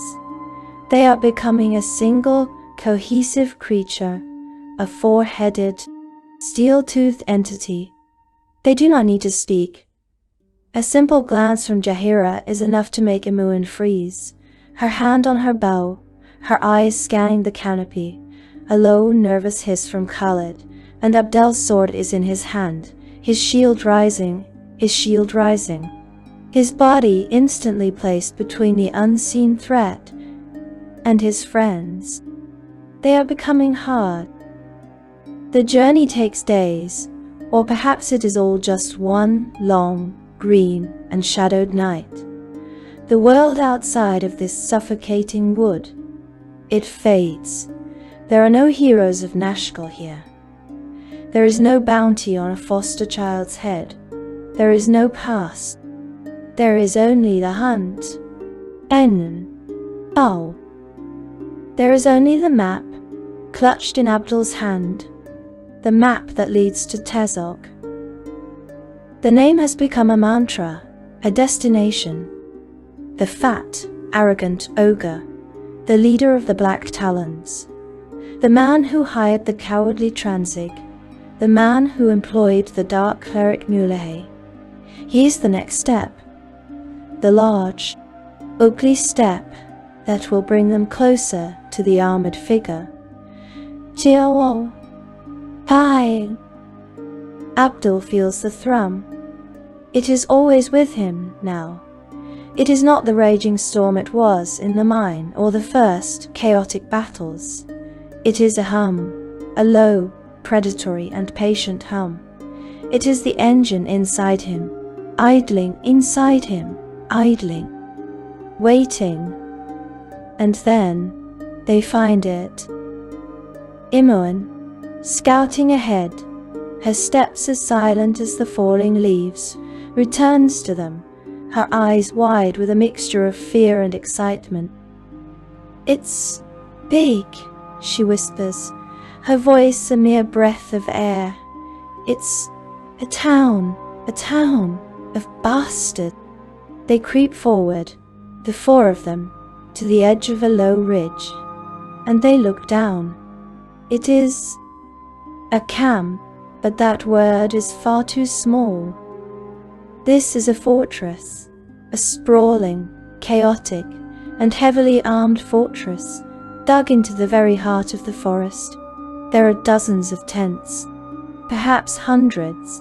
Greasy columns of smoke rise from a multitude of campfires, and the sound of hundreds of voices, a miasma of rough laughter, drunken shouts, and the constant clang of steel on a whetstone.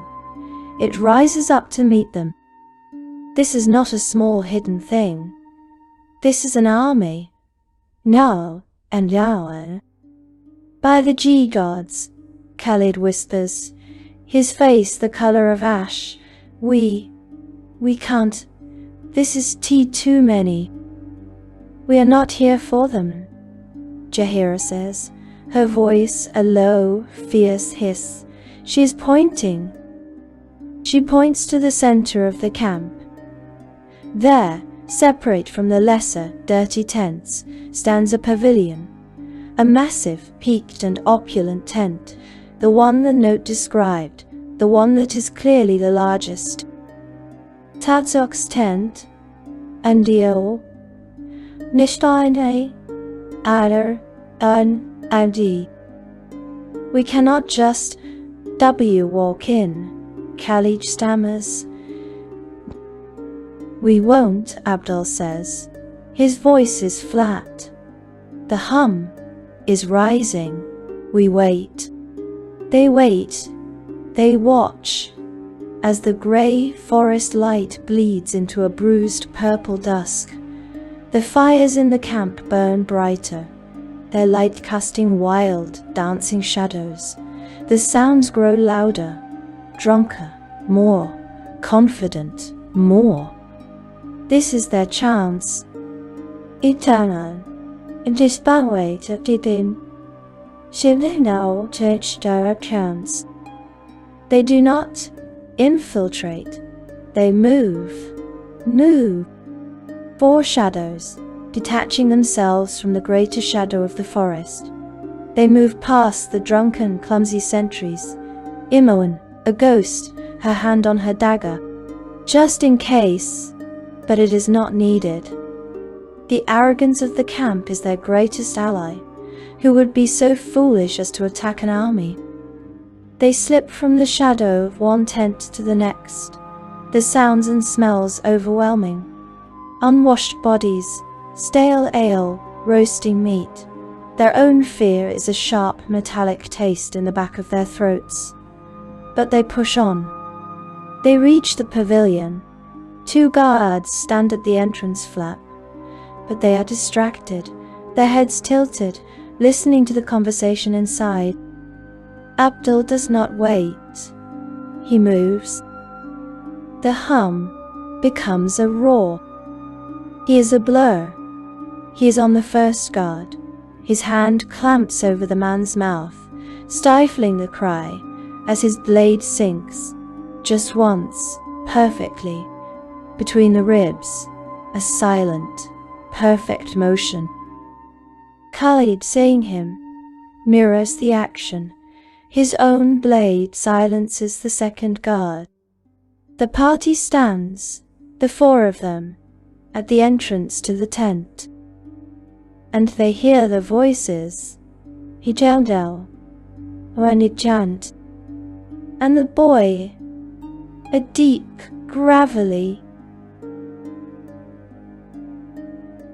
inhuman voice rumbles. The bounty is generous, but foolish. Abdul freezes. End of Frau. I took you for a bit of a coward, the voice continues, amused, but maybe you're stupid too. They are not talking to him. They are talking about him. The rage explodes. Abdul tears the tent flap open and charges ER.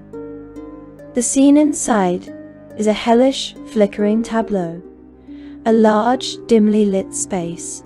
Flickering torches cast eerie shadows, and seated, 5 menacing figures, and, in a large cage at the rear of the tent, a 6th, a beaten elk. The 5 figures rise as one. 9 One of them is massive, an ogre, hulking, green-skinned, and wearing a suit of battered plate armor. A massive, 2-handed sword scrapes against the ground as he draws it.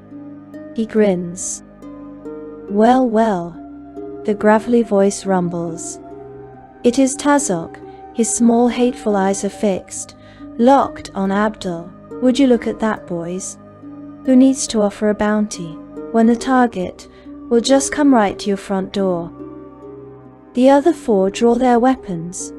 A human in heavy plate raiment, a hobgoblin, his bow glowing with a faint dark magic hucked, a snarling mad-eyed gnoll, Britic, and a mage in dark robes Venkt. This is not a simple fight. This is a slaughterhouse.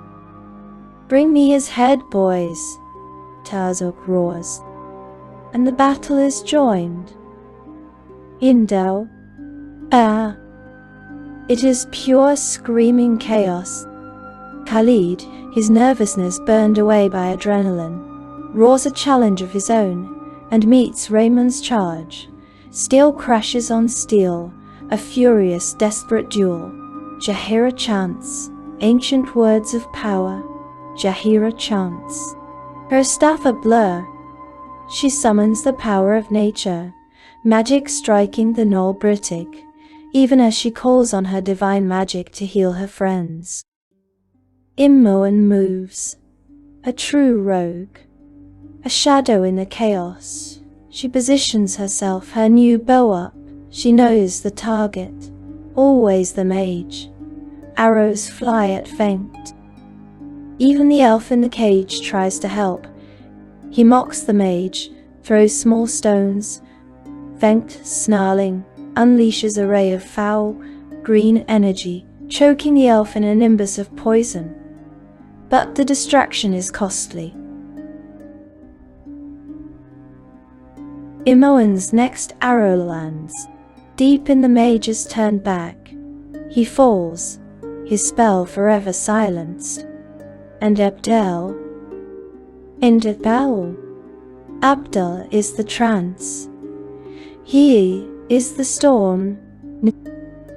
He charges the hobgoblin, hacked, before the archer can fire a single deadly arrow at Jaheira or Imoen. He is supernatural, his agility, his prowess, his combat tactics. They are not his own. He's a whirlwind of death, hacked falls. Hacked fall, his magical bow, clattering to the ground. The tides of battle are turning. Tatsok, the massive ogre, roars. It is a roar of frustration, a roar of surprise. His elite henchmen are falling.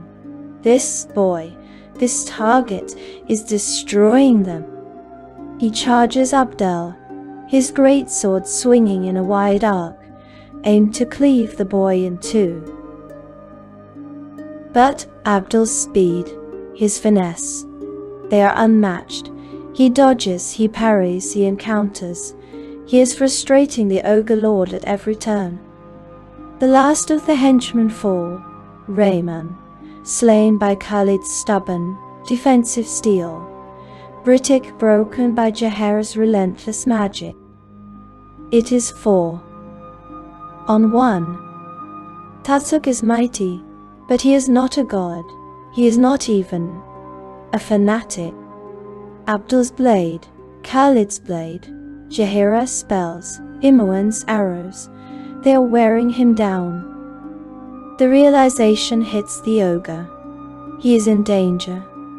He could die here, and for a mercenary, death is bad for business. He roars, one last time, in fury and in fear. He pulls a ring from his pocket and slams it onto his finger and vanishes. He is invisible. Abdul charges the spot where he was, his sword striking nothing but empty air. And then a crash, a clamor, a deep, mocking laugh. A massive, ogre-sized tear appears in the back of the tent. Tatsok, the coward, has fled. Silence.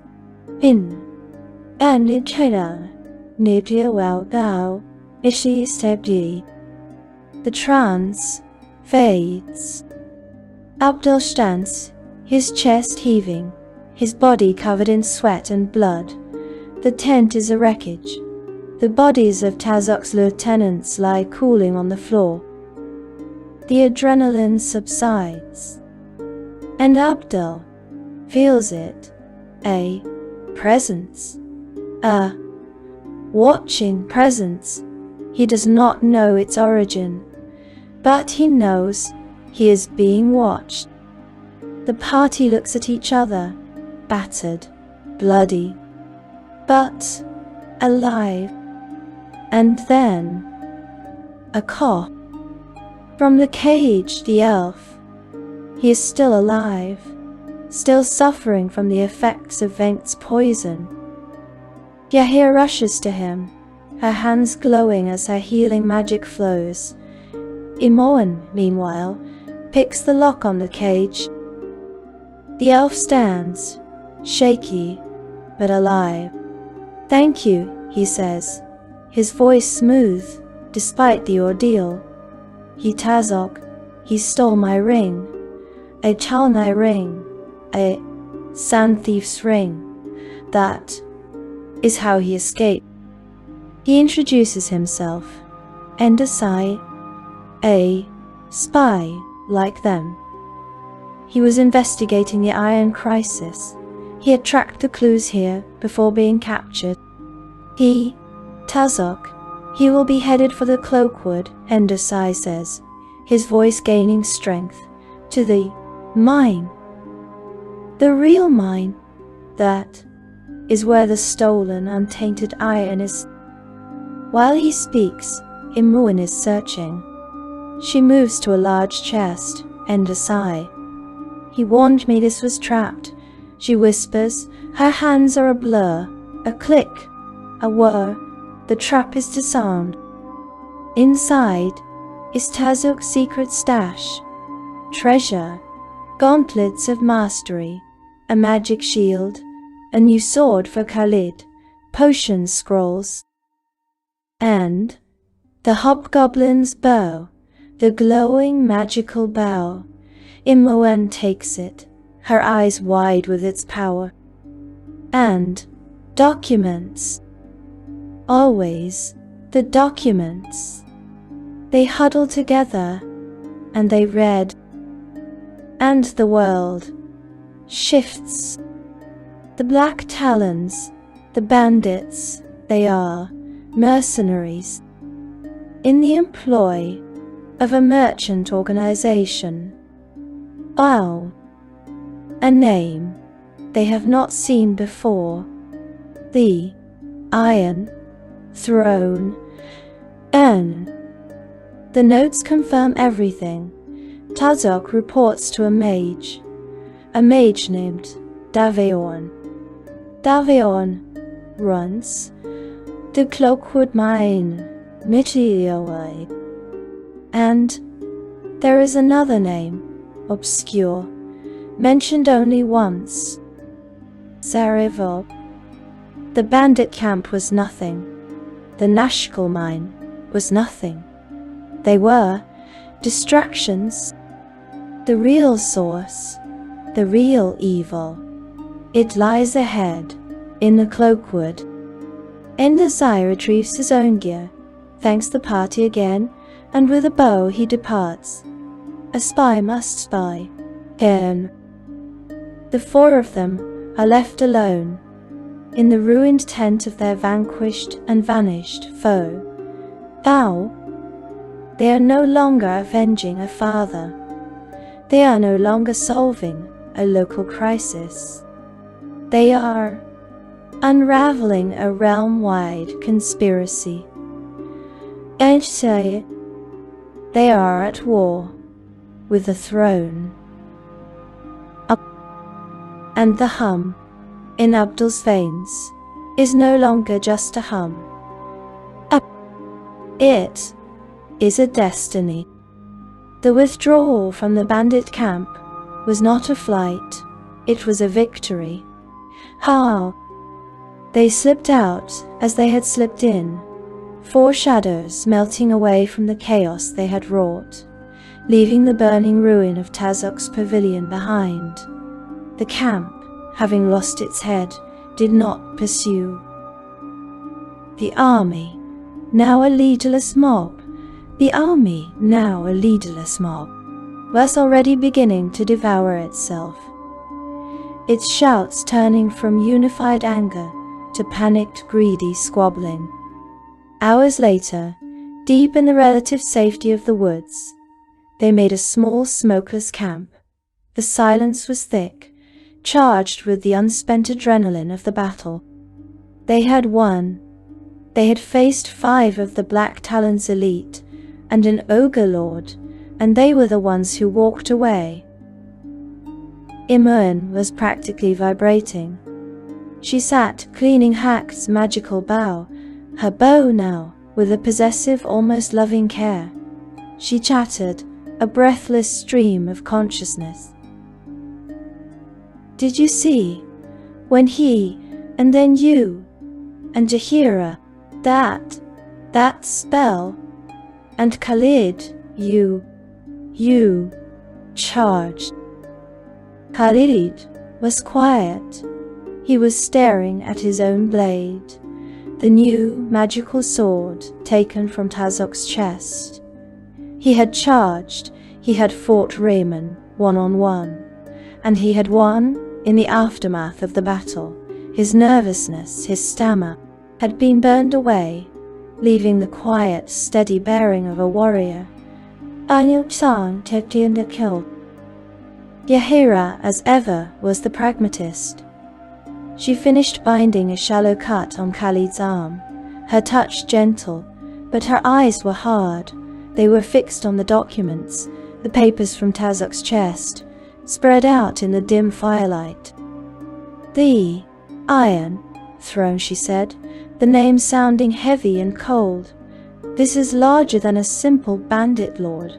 This is merchants, politics. This has roots in Sembia, in Amn, in Baldur's Gate itself." She tapped a name. "Daveon, that is our next mark. The mage who runs the Cloakwood mine, he reports to this realtor, and he gave Tazok his orders." Her finger moved to another name. Mentioned only once. Almost an aside. Sarevok. It feels important. Abdul sat apart, cleaning his own blade. He was reliving the trance, the feeling, the supernatural speed, the cold, joyful, terrible perfection of it, and the presence, the watching presence. It had been there. He knew it when he used the power. It watched. This time, it had felt less like a possession and more like a partnership. The thought terrified him, and it made him curious. The Cloakwood was a different entity, entirely. The wood of the sharp teeth had been wild, primal, and chaotic, a place of wolves and disorganized bandits. The Cloakwood was ancient.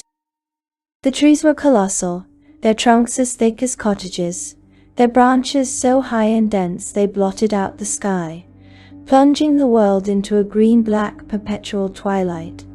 The air was still, not just quiet, it was muffled, heavy. Their footsteps were swallowed. Their voices died a foot from their lips. There were no birds. There was no small game. There was only the smell, damp earth, rot, moss that was 1,000,000 years old, and something else. A faint ozone tang, a prickle on the skin. Magic. "This place is sick," Yahira whispered, her hand on the rough bark of a great tree. As a druid she could feel it, the earth here. "It is wrong." She was right. The forest was full, not of bandits, but of spiders, giant spiders, dropping from the canopy like silent, black-legged raindrops. Their fangs were thick, their bodies bloated. The fights were sudden, desperate, and vicious. Here, Imoen's new bow shone, its magical arrows punching through the thick carapaces with a satisfying wet thump. But the spiders were not the worst part. The worst part was the silence, the feeling of being watched, not by a single presence, but by the entire ancient and unnatural forest. They were trespassers. They journeyed for days, deeper into this green hell, and then they were stopped. It was not an ambush. It was a confrontation. 4 figures stepped from the shadows. These were not Tazok's thugs. These were professionals. Their armor was clean, gleaming. Their weapons were bright. Their faces were cold. 2 fighters in gleaming steel.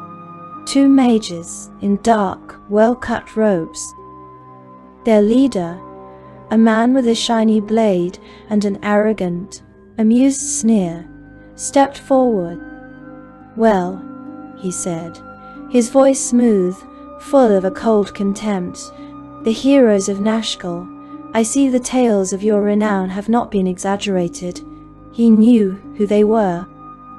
"Word travels fast," he continued, smiling, "when aspiring heroes begin to cast shadows long enough to catch the eye of the underworld." He gestured to his men. I told Sarevok those fools chasing the bounty on your head were mere rabble, so the company hired professionals to get the job done. We are those professionals, the great tempest that follows the calm. He pointed his blade at Abdul. Prepare yourself, ward of Gorion, for your journey reaches its twilight. The words, ward of Gorion, hit Abdul like a physical blow. This man he knew. Abdul stepped forward. His friends, without a word, fell into formation behind him. He was by default their leader, and in this moment he felt no fear, only cold. The hum was back, low and steady. Yes, Abdul said, his voice even clearer in the muffled forest. Another group that tells us they are the great ones. I have simply lost count of how many elite mercenaries, assassins, and bandits have said the same thing, right before meeting their own unfortunate end. He raised his own blade. Underestimating us seems to be a recurring and fatal error. He gave the man a cold, thin smile. But hey, if you're aiming to be another cautionary tale, who am I to stop you? And my name, he said, his voice dropping, is Abdul Adrian, a name you would not soon forget. Were you to live past this night? Drasus's smile faltered, his arrogance cracked. Kill them, he roared.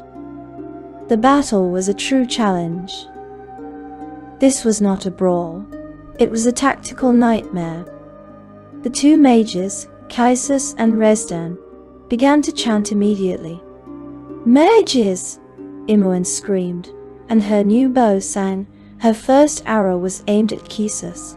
It hit, true and deep, but not before a fireball erupted from the mage's hand. The world exploded. Jaheira and Imoen were knocked from their feet, scorched and screaming. Kaisus fell, dead. One arrow, one kill, but the damage was done. The other fighter, Genthor, a mountain in plate armor, charged Khalid. The sound of their blades clashing was like a blacksmith's hammer.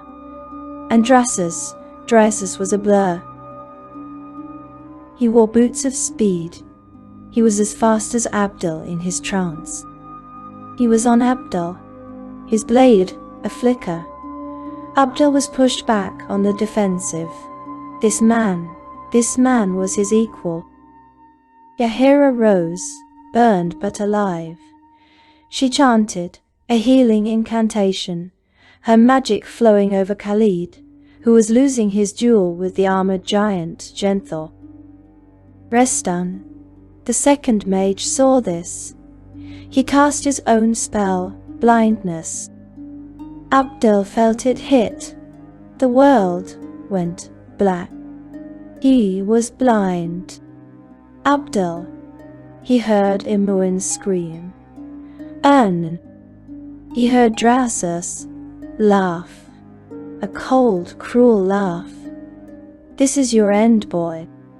Abdul panicked. He was blind. He swung his sword wildly at nothing. And the thrum, the hum, the power. It rose.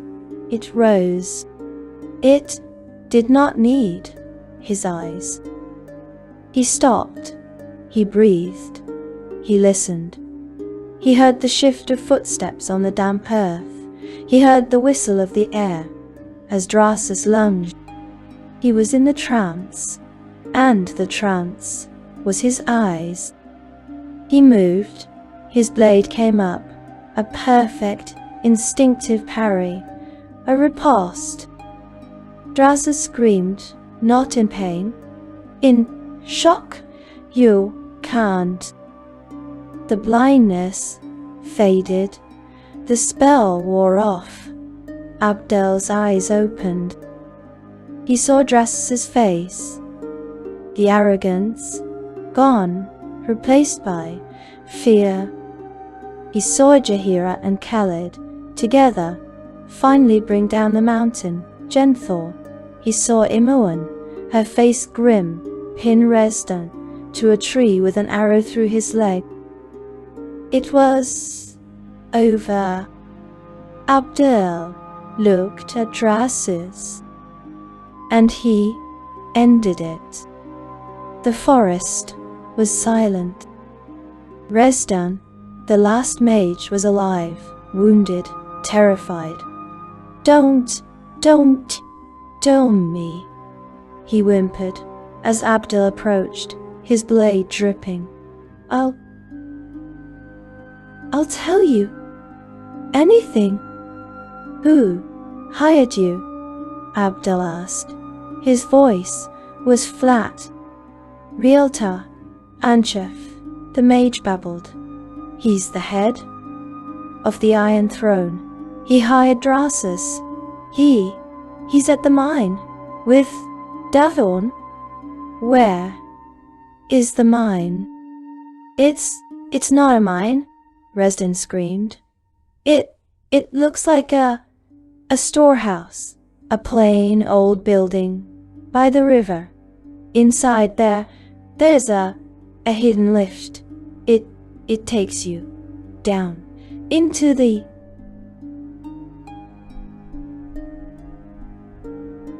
mine shaft. He was telling the truth. Imoen, searching Drasus's body, found a note, a letter, from Realtor Anchef.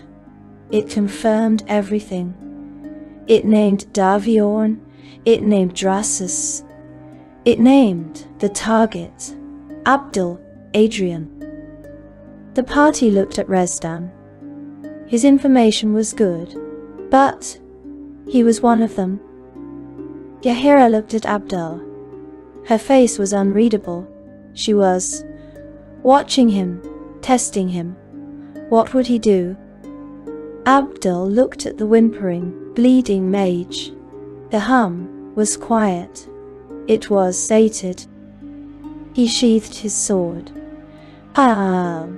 Eternity. Go, he said. Resdan stared, his eyes wide with disbelief. You. Go, Abdul roared. The mage scrambled away, limping, bleeding. He vanished into the woods. Khalid looked confused. He will warn them. No, Jahira said, her eyes on Abdul. A strange look. Approval. He will tell his story. He will spread the fear. He will tell them what is coming for them. Abdul said nothing. He just looked at the map, at the new information. They had it, the final piece.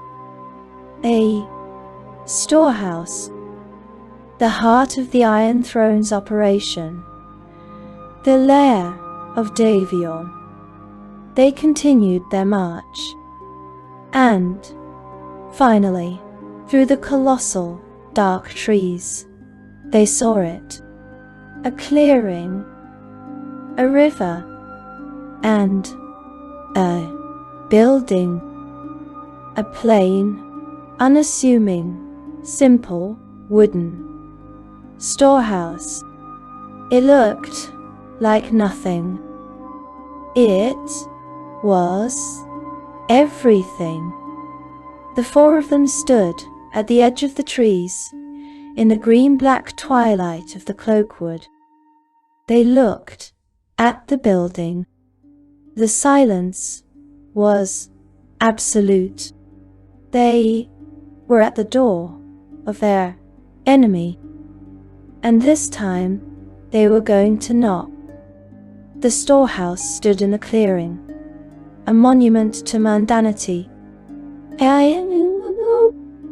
It was a simple, plain wooden building, its boards greyed and weathered by the damp air of the cloakwood. It had a single wide door meant for hauling crates, not for welcoming guests.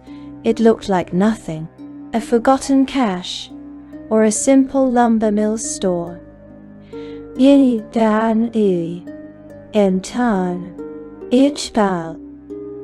And that was its greatest defense. The four of them stood at the edge of the trees, in the green-black twilight, and they watched. The forest was silent, the air heavy and muffled, as if the entire wood were holding its breath. There were no patrols, no guards, no sign of the army of bandits they had routed. There was only this building. "This is it?" Imoen whispered, her voice sounding impossibly loud in the stillness. It looks empty." "It is not empty, Khalid," said his hand resting on the hilt of his new magical sword. His voice was low, his nervousness long since burned away and replaced by a soldier's grim focus. "It is waiting." Yahira nodded, her eyes fixed on the building. The mage Rizdan was terrified, but he was not lying. "This is the door, and he is on the other side." Davion. Davion. Abdul said nothing.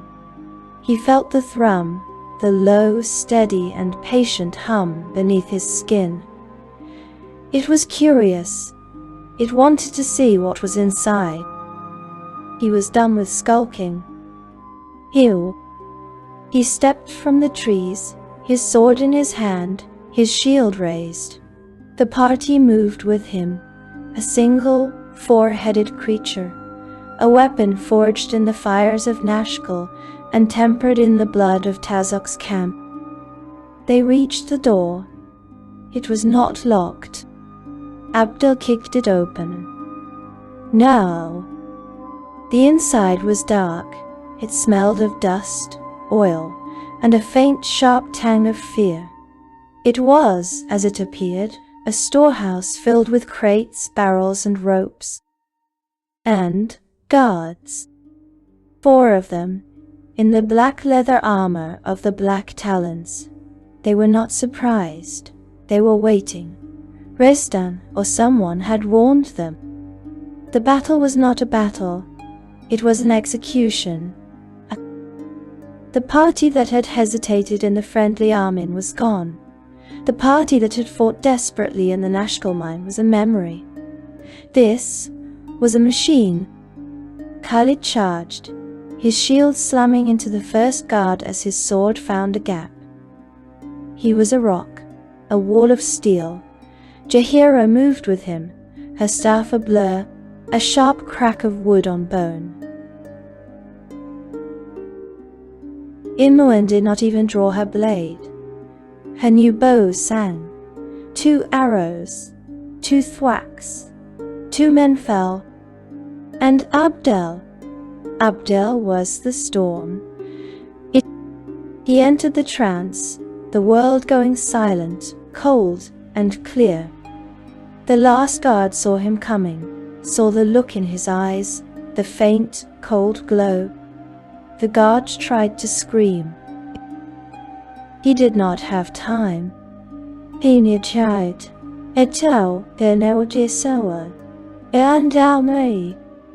Silence. The storehouse was still, the 4 bodies unmoving. The party stood, breathing normally. "Well," Imoen said, "knocking a new arrow. That was efficient." "They knew we were coming," Jahira said, her voice low. "Rizdan warned them. It seems." "It doesn't matter," Abdul said. The trance faded, leaving him cold. He said a lift, find it. They searched. It was not hard. Behind a stack of crates marked with the symbol of the Iron Throne, a black anvil on a grey field, was a trapdoor. This one was locked. Imoen knelt, her tools a silver click and were in the quiet. A heavy thud echoed as the mechanism gave way. The lock was open. They lifted the heavy door. Beneath was not a ladder. It was a platform, a crude mechanical lift, its ropes and pulleys disappearing into a dark square hole. The air that rose from it was cold, stale, and thick, with the smell of unwashed bodies and raw metal. "This is it," Khalid whispered. They stepped onto the platform. Abdul found the lever and pulled it.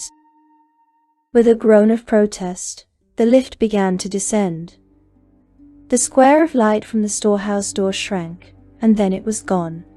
They were plunged into darkness, the only light from their own hooded lantern. They descended and descended. The ride was long, shaking and loud, a chorus of groans from the ancient machinery. They were going deep, deeper than the Nashkel mine, deeper than they had ever been. With a jolt, it stopped. The platform settled. They were at the bottom. In. Abdul raised his lantern. This was not a cave. This was a fortress. The walls were not natural rock. They were carved, hewn, and supported by massive timbers. The floor was level. Torches burned in sconces, lighting the way. And it was loud. The distant rhythmic clang of pickaxes, the shouts of guards, the groan of minecarts. This was the heart. They stepped off the lift and saw them, miners, human miners, their faces streaked with soot and despair, their bodies thin, their clothes in rags. They were being herded by more Black Talon mercenaries. "You too," a guard barked, shoving a miner who had stumbled. "Back to work!"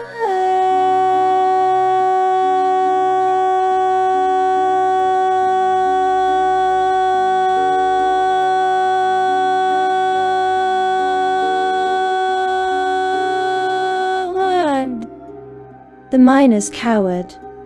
These were not workers, they were slaves. Yahira's face hardened, the harper in her seeing the true rotten core of this evil. This was not just about iron, it was about people. "We free them," she whispered. It was not a question. "We stop Davion," Abdul said, his voice flat, "and they will be free." Their faint hope of a silent path was shattered. A guard, seeing them step off the lift, his face twisting in confusion, shouted, "Who are you? You're not supposed to be down here." His hand went to his sword. The alarm was raised. "Intruders!" The mine erupted. The party, outnumbered 10-1, became a whirlwind. They fought through the first level, a storm of steel and magic. Guards fell before them. They freed the slaves as they went, Abdel roaring at the terrified, grateful men. "The lift! Go, now!" They descended. Level 2. More guards, more slaves, the same brutal, efficient dance. Steel, magic, arrows. They were unstoppable.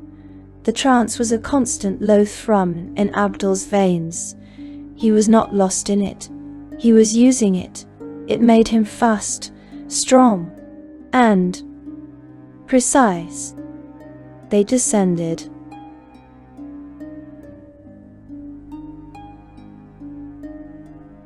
They descended. Level 3. The guards here were different.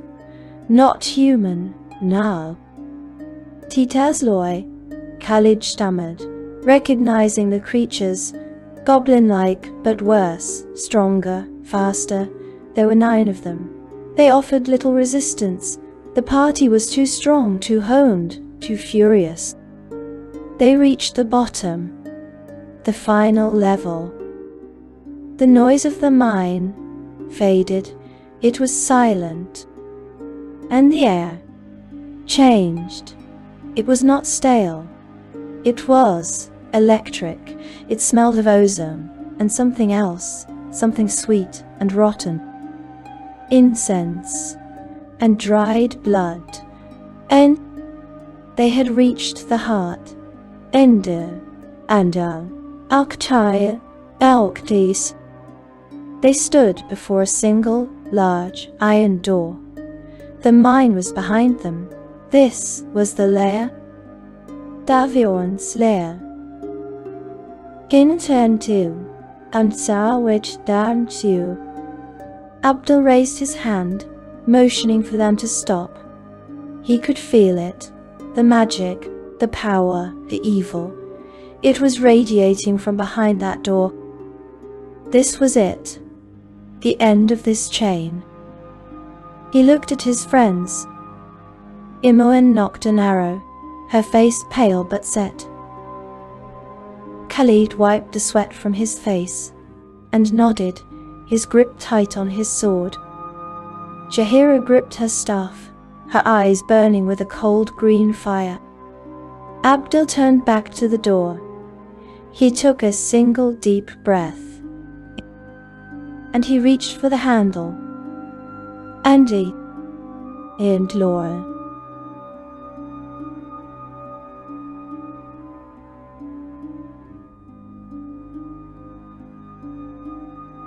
And are now. Custom game. The great city of Baldur's Gate looms before them, a fortress of commerce and civilization on the Sea of Swords. But the party's arrival is not a triumph. The air here is thick with a different kind of darkness than the cloakwood. It is a human darkness. The city is ripe with unease, just as the letters had promised. The Iron Crisis, which they know to be a lie, has taken root here. Its poison spreading into every facet of life. Crime is rising. The forges are cold, and a palpable paranoia hangs in the fog-shrouded street.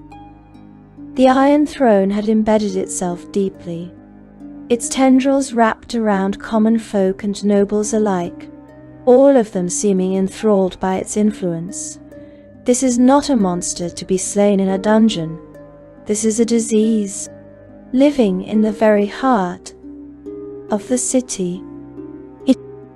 They know they cannot simply storm the Iron Throne's headquarters, the location given in Davion's notes. They are, at this moment, just 4, heavily armed, and unknown adventurers. They need an ally, an official foothold. They seek out the city's mercenary policing force, the Flaming Fist.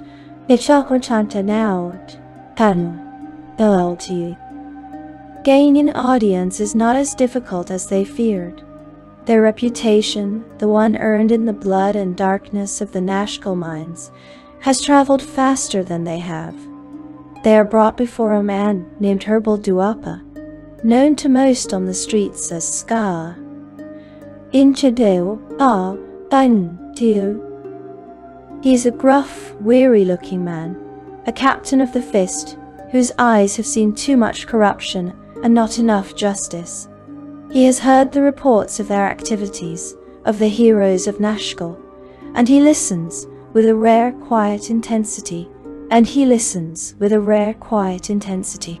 as Abdul lays out their suspicions. Ender. It shall be. He does not laugh. He does not dismiss them. He supports them. And Skara, it seems, has his own deep suspicions about the city's troubles. But he too needs proof. He offers them a test, a chance to prove their worth, and perhaps, to confirm his own fears, he asks them to assist him in an investigation. A simple inquiry into the Seven Suns Trading Company.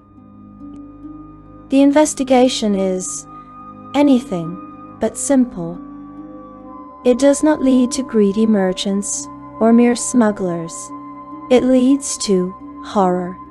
The party uncovers a dark, insidious secret that recontextualizes the entire city's paranoia.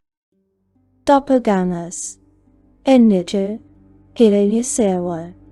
Heischbeitan Sidana. Doppelganger. Shapeshifters. Creatures that can look like anyone. A friend, a guard, a lover. Suddenly, the tension in the city makes a terrible, new kind of sense. With this new, terrifying evidence in hand, Scar moves quickly. He knows this goes far beyond his station. He grants Abdul and his crew an audience with the very peak of the city's power, Duke Elton, a member of the famed ruling Council of Four. The meeting is held in grim, hushed tones. Abdul, no longer a simple confused ward, stands before one of the most powerful men on the Sword Coast, and he tells him everything. He relays his discoveries, the manufactured Iron Crisis, the Iron Throne's broad sinister ambitions to profit from conflict, to spread chaos, and perhaps to achieve other, more unknown and sinister intents. Duke Elton listens, his face a mask of stone. He looks at the circumstantial evidence the party has gathered, the letters from Mulehay, the notes from Davon, and he agrees. He concedes that something foul is at work in his city. But he is a ruler, and his hands are tied. He cannot, he explains, declare open war upon the Iron Throne, one of the most powerful merchant companies in the world, based on these scraps of paper. He needs more. He cannot officially sanction them. Oh, but he can give them his unofficial blessing.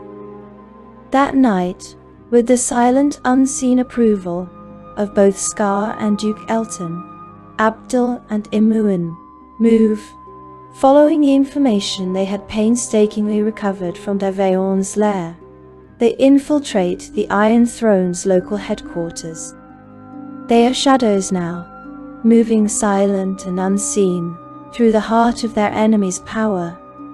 They reach the inner offices, the chambers of the men who gave the orders, and silently they ransack the place, searching for the final, damning piece of the puzzle.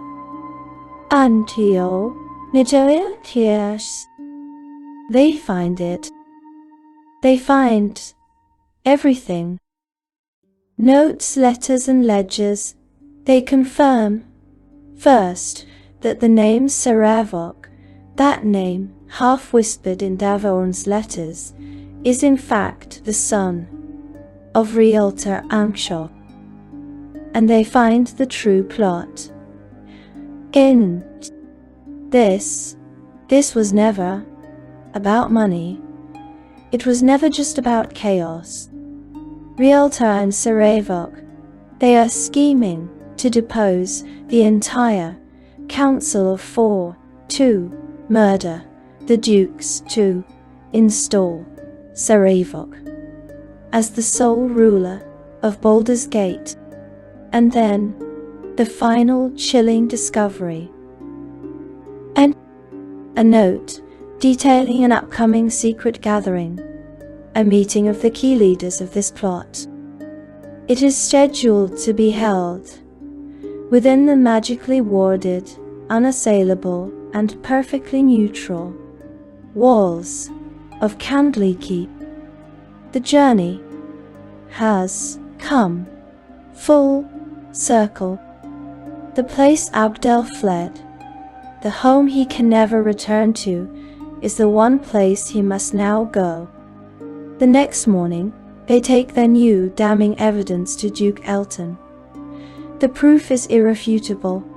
The Duke, now fully convinced, sees the terrifying full scope of the plot. War is no longer the main threat. The complete decapitation of Baldur's Gate's leadership is. He agrees that the party must get inside that secret gathering in Candlekeep. Abdul, however, knows the challenge. He explains to the Duke that Candlekeep is magically warded against teleportation, and its gates only open to those who offer a book of immense value, a tome not already held within its infinite collection. Duke Elton nods grimly. As one of the most powerful and learned men on the Sword Coast, he is just such a key. He presents them with a rare, ancient, and heavy tome. The history of the Nether Scrolls. It is a book of such profound, undeciphered magic and history, that the monks of Candlekeep would trade half their archives for it. This, he assures them, will be their price of entry. Knowing time is short, Duke Elton offers to have his court mage teleport the party as close to the warded fortress as possible, saving them the long, dangerous journey on foot. As they prepare, Abdul is struck by a wave of conflicting emotions. He is returning home. The thought of seeing the familiar towers, the library halls, the faces of his childhood, it sparks a deep, aching nostalgia, but it is followed by a cold, ominous dread. He is not returning as a ward.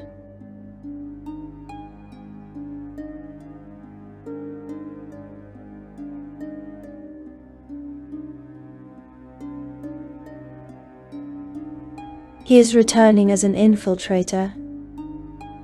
The sanctuary that Gorion died to get him out of is now the very heart of the conspiracy.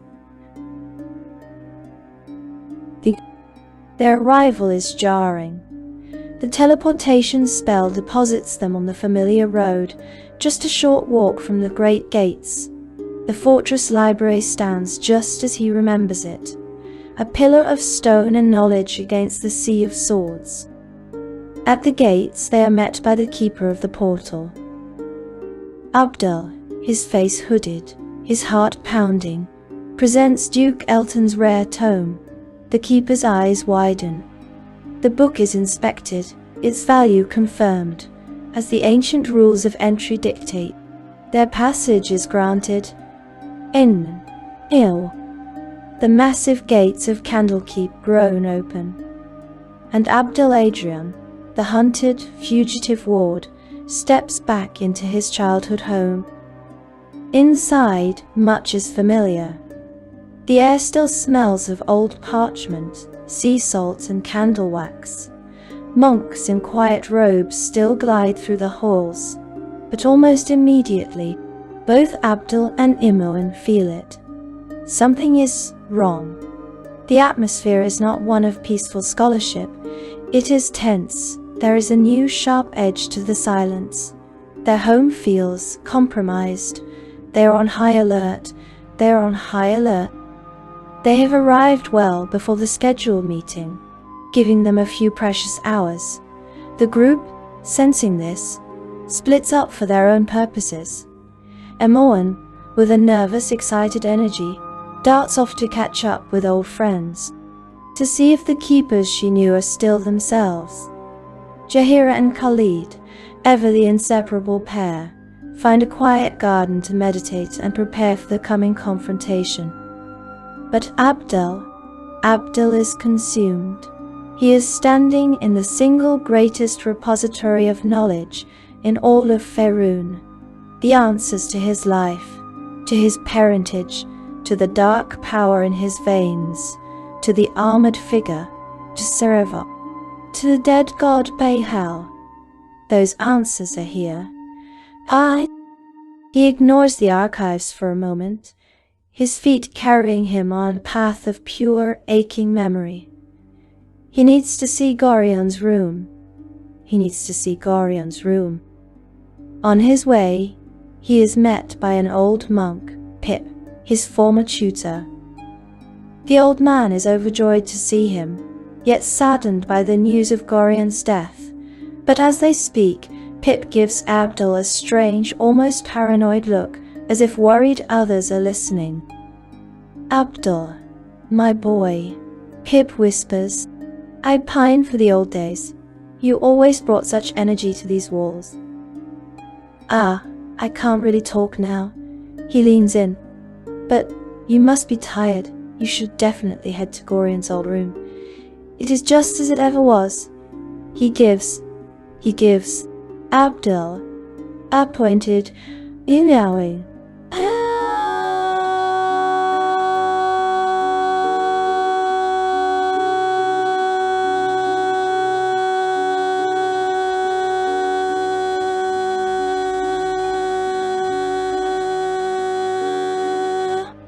Knowing glance. Be sure to have a good look around, won't you? The hint is clear. Abdul gives his old tutor a warm farewell and proceeds down the familiar corridor, his heart pounding a new rhythm. He enters his adoptive father's chamber, and the flood of emotion is almost overwhelming. The smell of old books and pipe tobacco, the simple cot, the desk. Have a good look around. His childhood of sneaking and spying with Imuan finally pays off. He remembers. A loose stone, a secret compartment Gorion always thought he was so clever for hiding. He opens it. Inside, a stash of ancient scrolls, and lying on top, a single, lengthy, and all too familiar piece of parchment. It is a letter, and it is in Gorion's hand. Abdul, my son. If you are reading this, I have met my untimely death. Abdul's hands trembled as he read the familiar, careful script. It was Gorion's voice, speaking to him from beyond the grave, and the words were a deluge, a lifetime of secrets unspooled onto a single page. Abdul, my son, it began. If you are reading this, I have met my untimely death. I would tell you not to grieve for me, but in truth I feel much better thinking that you would. A tear fell from Abdul's eye, spotting the parchment as he read on, his world beginning to fracture. There are things I must tell you. As you know, I am not your biological father. The words were a simple, brutal confirmation of a truth Abdul had always felt in his bones. Gorion explained that he kept this secret for the noblest of reasons, to keep him safe, to give him a normal childhood, knowing his adulthood would be anything but. And then, the truth was laid bare. Gorion wrote of an era known as the Time of Troubles, a cataclysmic period when the gods were forced to walk the mortal soil of Faerun in their own vulnerable, mortal shells. He wrote of Baal, the god of murder. Behal, forewarned of his own death, had sought mortal women of every race across the realm to procreate a multitude of his progeny. Your mother, Aliana, was one of those women. Abdul stopped. Aliana, the name of the woman who died in childbirth, but Gorion revealed a new tragic layer. Aliana and he had been in love once, before she had fallen to evil and become a priestess at a temple of Behal. Gorion, his heart broken, had always chosen to believe she had been corrupted, not truly evil, after her death. He felt an absolute obligation, both as a harper and as the man who loved her, to shield and protect her child, to raise Abdul as his own. I have always thought of you as my child, Gorion wrote, and I hope you still think of me as your father. The very founder of Candlekeep, the prophet Alondo, had written of this. Prophecies concerning the coming of the spawn of Baal. You are special, Gorion insisted. The blood of the gods runs through your veins, son. But know this, There are many who will want to use or destroy you for their own evil purposes. And then, the final chilling revelation, the name that connected everything. One of them is a man who calls himself Sarevok. Oh! Abdul's blood ran cold. The name from the Iron Throne's letters. I suspect he is like you. Gorion's letter continued, a seed and spawn of Baal. He has studied here at Candlekeep, and thus knows a great deal about your history, and who you are. I fear your life is in danger from Sarevok and any that follow him. The letter ended with a father's last plea. Be righteous, my son. Do not fall to evil. Your divine mandate is not set, so choose your own path. Abdul relayed, the parchment clutched in his fist, the pieces slammed into place with the force of a physical blow. He was a Baal spawn, the son of the god of murder, the strange, cold power in his veins, the battle trance, the watching presence. It was his heritage. And Sarevok, his brother, knew. He was the armored figure. He was the Iron Throne. He was the one who murdered Gorion. Sarevok was hunting his own kin.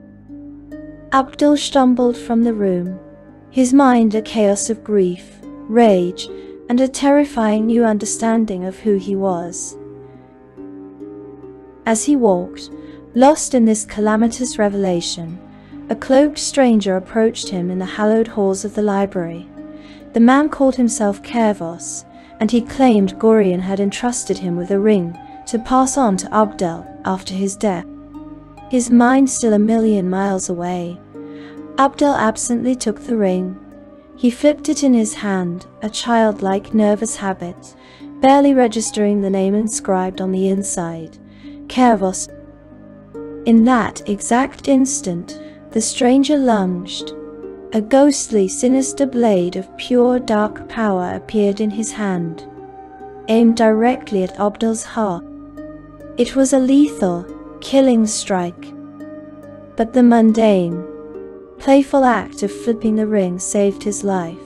It slipped from Abdul's hand, and as he bent to catch it, the ghostly blade hissed through the empty air where his chest had been a second before. Khalid, Yahira, and Imowen, seeing the attack, rushed forward with their weapons drawn. Anya, the cloaked figure, his opportunity lost, simply grinned. As he vanished in a shimmer of powerful magic, he spoke 2 words. Soon, brother. Abdul froze. Brother. His head spun. He looked down at the ring lying on the stone floor. The name Kervos was staring up at him. Backwards. Here. R-V. O. S. E. S. R. E. V. O-K. Sarevok. In. E. And. N. The stranger was Sarevok, the armored figure. His brother. Soon, brother. The prophecy. Until but one remains. Abdul turned to his friends, his mouth open, but before he could utter a single word, alarms blared, bells, shouts, the sound of war in the halls of silence.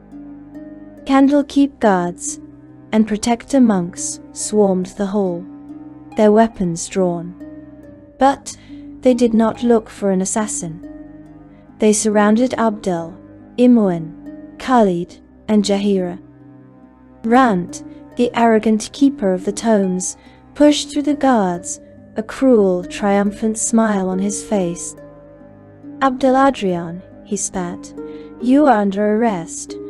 The Iron Throne delegation was just found murdered. All of them. It was a trap. Sarevok had framed them. Nichiu. Take them to the barracks, Rant commanded. They will be transferred to Baldur's Gate in the morning, where they will be tried and executed for murder. The world shrank, contracting from the infinite halls of the library to a 10 by 10-foot cell, thick with the smell of damp stone and despair. The heavy iron-barred door had clanged shut, a final, percussive end to their old lives. The accusations were shouted, the evidence all too perfect. They had been framed with terrible precision, their sanctuary turned into a cage by Sarevok himself.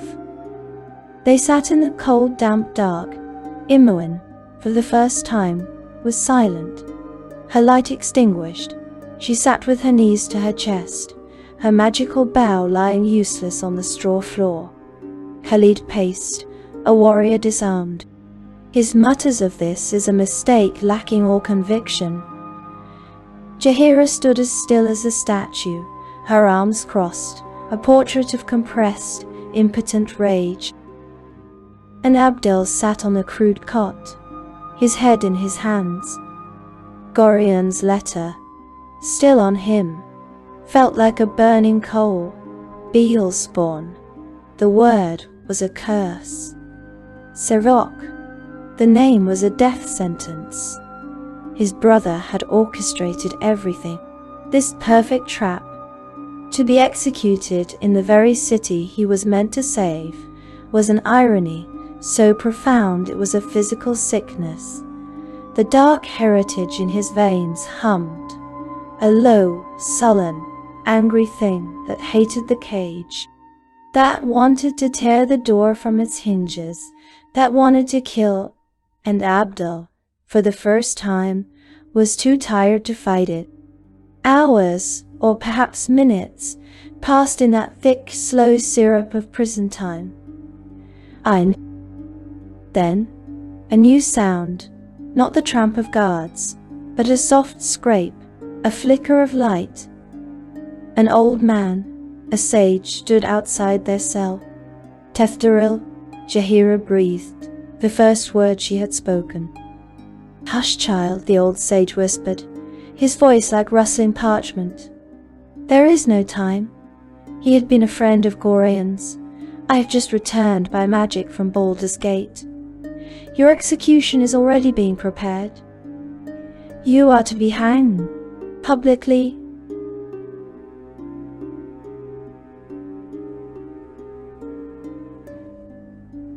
"Publicly. We are innocent," Khalid whispered, his voice cracking. "I know," Tefteril said, his eyes sad. "Gorion spoke of you, Abdel. He believed in you, and I believe in him. I will not let his son die in a frame." He raised a hand, which glowed with a soft silver light. He touched the heavy iron lock, and with no sound, it simply melted, turning to dust. The door creaked open. "Your equipment," he said, pointing to a pile. "Put it on, quickly." As they armed themselves, the feeling of cold steel, and the familiar weight of their weapons, returning like life itself, Tefteril explained. "The keep is warded. I cannot teleport you outside the walls. Sarevok has thought of everything. The wards are stronger than I have ever felt them.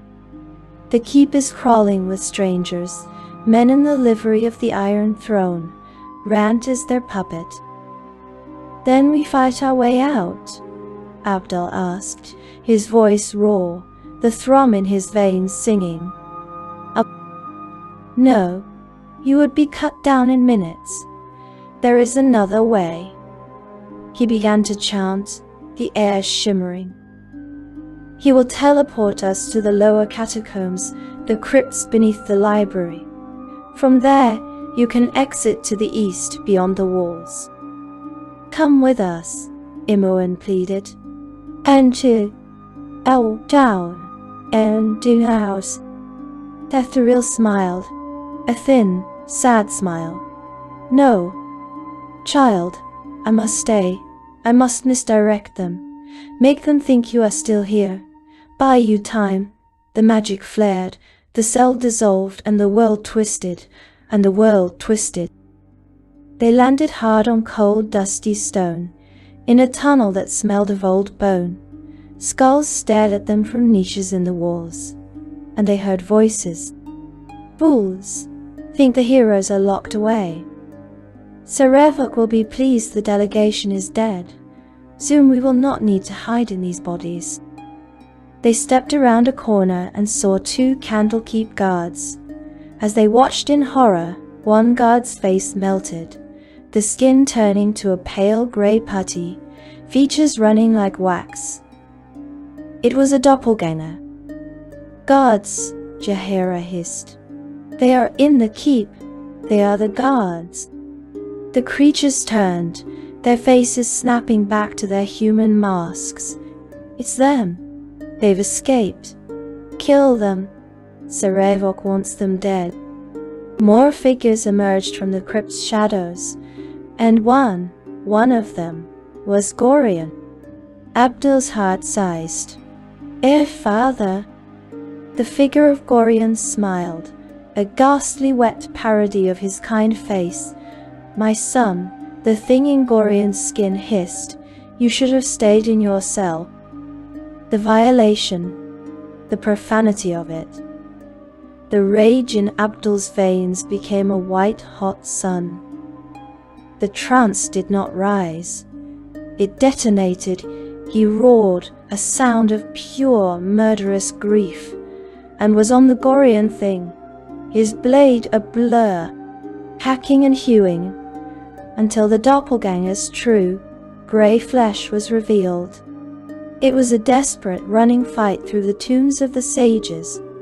They were not trying to win. They were trying to escape. They burst through a final rotten door and spilled out into the night. The cold, salty, real air of the sea hit them. They were on a cliffside, east of the keep's walls, free. Hurry, Jaheira gasped. As if summoned, the air in front of them shimmered. Tethdaril, his face was grim. They know. The alarm is truly raised. We have minutes, perhaps seconds. He was already weaving a portal, a swirling gate of blue energy. This will take you just outside the city of Baldur's Gate. Abdul gripped his arm. Thank you. And Tethdaril looked at him, the son of his old friend. Do not thank me. Gorion died to protect you. The prophecies are in motion. Stop Sarevok, Abdul. By any means, for all our sakes. He shoved Abdul toward the portal. Now, go. The 4 heroes, fugitives once again, plunged into the swirling magic. They landed on muddy ground, the smell of the city replacing the salt of the sea. They were wanted for murder. They were alone. Hoods, Jaheira commanded. We are no one. We are shadows. They infiltrated the city as ghosts. Khalid was right. They could not go to Duke Elton. They were fugitives. Jaheira, however, knew they were not truly alone. As harpers, they had a network. She led them to Sorceress Sundry's, where they waited in the shadows for a contact. Finally, a man named Delshi, a fellow harper, appeared. Jaheira made contact. Delshi's face went from suspicion to horror. He knew who they were, and he knew what they were accused of. He pulled them into a deeper shadow and delivered the news, each word a hammer blow. Scar was dead, murdered. His replacement was a man named Angelo Dosan, a known puppet of the Iron Throne. The Flaming Fist was compromised. And Duke Elton? Jaheira asked, her voice full of dread. In. Dying, Delshi whispered. He has taken deathly ill. He's in the Flaming Fist headquarters, guarded by Angelo's men. He leaned in. There are rumors about his healer, a man named Rashad. No one is allowed to see the Duke, but him? It was the endgame. Sarevok was eliminating all their allies. "We have to reach Elton," Abdul said, his voice a low, hard growl. "It's suicide," Delshi said. "We have no choice," Jahira countered. A desperate plan was formed. They could not all go. "I will go," Abdul said. "Alone. I'm the one Elton trusts. I can move faster." Reluctantly, they agreed. Delshi gave them a safe house, a room at the 3 old kegs, and Abdul melted into the shadows. He became a ghost, his dark heritage guiding his movements, making him silent, showing him the paths. He reached the Flaming Fist headquarters. A fortress, but its guards were arrogant. He climbed, found a window, and was inside. On the 2nd floor, the private chambers, he moved silently. A door opened. A Flaming Fist officer stepped out. They locked eyes. Abdul's hand went to his sword. "Lower your weapon," the officer hissed. "I am no threat." He introduced himself as Kent. "I remember you. You were here with Scar, with Duke Elton. He was an ally." "Since you've been gone," Kent said bitterly, "corruption has taken over. Angelo is a snake. Elton is dying. In that room," he nodded to the door beside them. "I have suspicions about his healer, Rashad. He says nothing can be done. I'm leaving tonight. I don't want to lose my life over this." "Wait here," Abdul said. "Guard this hall." Kent nodded. Abdul opened the Duke's door silently. The room was dim, sick. Elton was in the bed, his breathing a faint, labored rasp. Hunched over him was Rashad the healer. His back was to Abdul. Abdul watched, and he saw it. Rashad covertly uncorked a small dark vial. He let a single drop of oily black liquid fall onto the Duke's sleeping lips. "Poison. Ace. What are you doing?" Abdul's voice cut through the silence. Rashad spun, startled, his face a mask of surprise and guilt. "I'm administering a tonic," he lied. "The Duke requires rest. You must leave." He tried to move past Abdul. Abdul blocked the door. "Show me the vial." Rashad's facade crumbled. He knew he was caught. His face changed. It melted. The skin turned a pale, grey putty. The features running like wax, a greater doppelganger. With a hiss, the creature lunged, its hands elongating into vicious claws. The battle was short, brutal, and silent. Abdul was prepared. The doppelganger fell, its true monstrous form gasping on the floor. "Abdul." The voice was weak. "Duke Elton." He was awake, pale, but alive. "You saved me." He knew. He had known he was being poisoned. "I am not safe here," Elton whispered. "Angelo, Sarevok, they will find another way.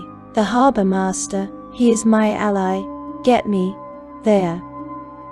Abdul called Kent in.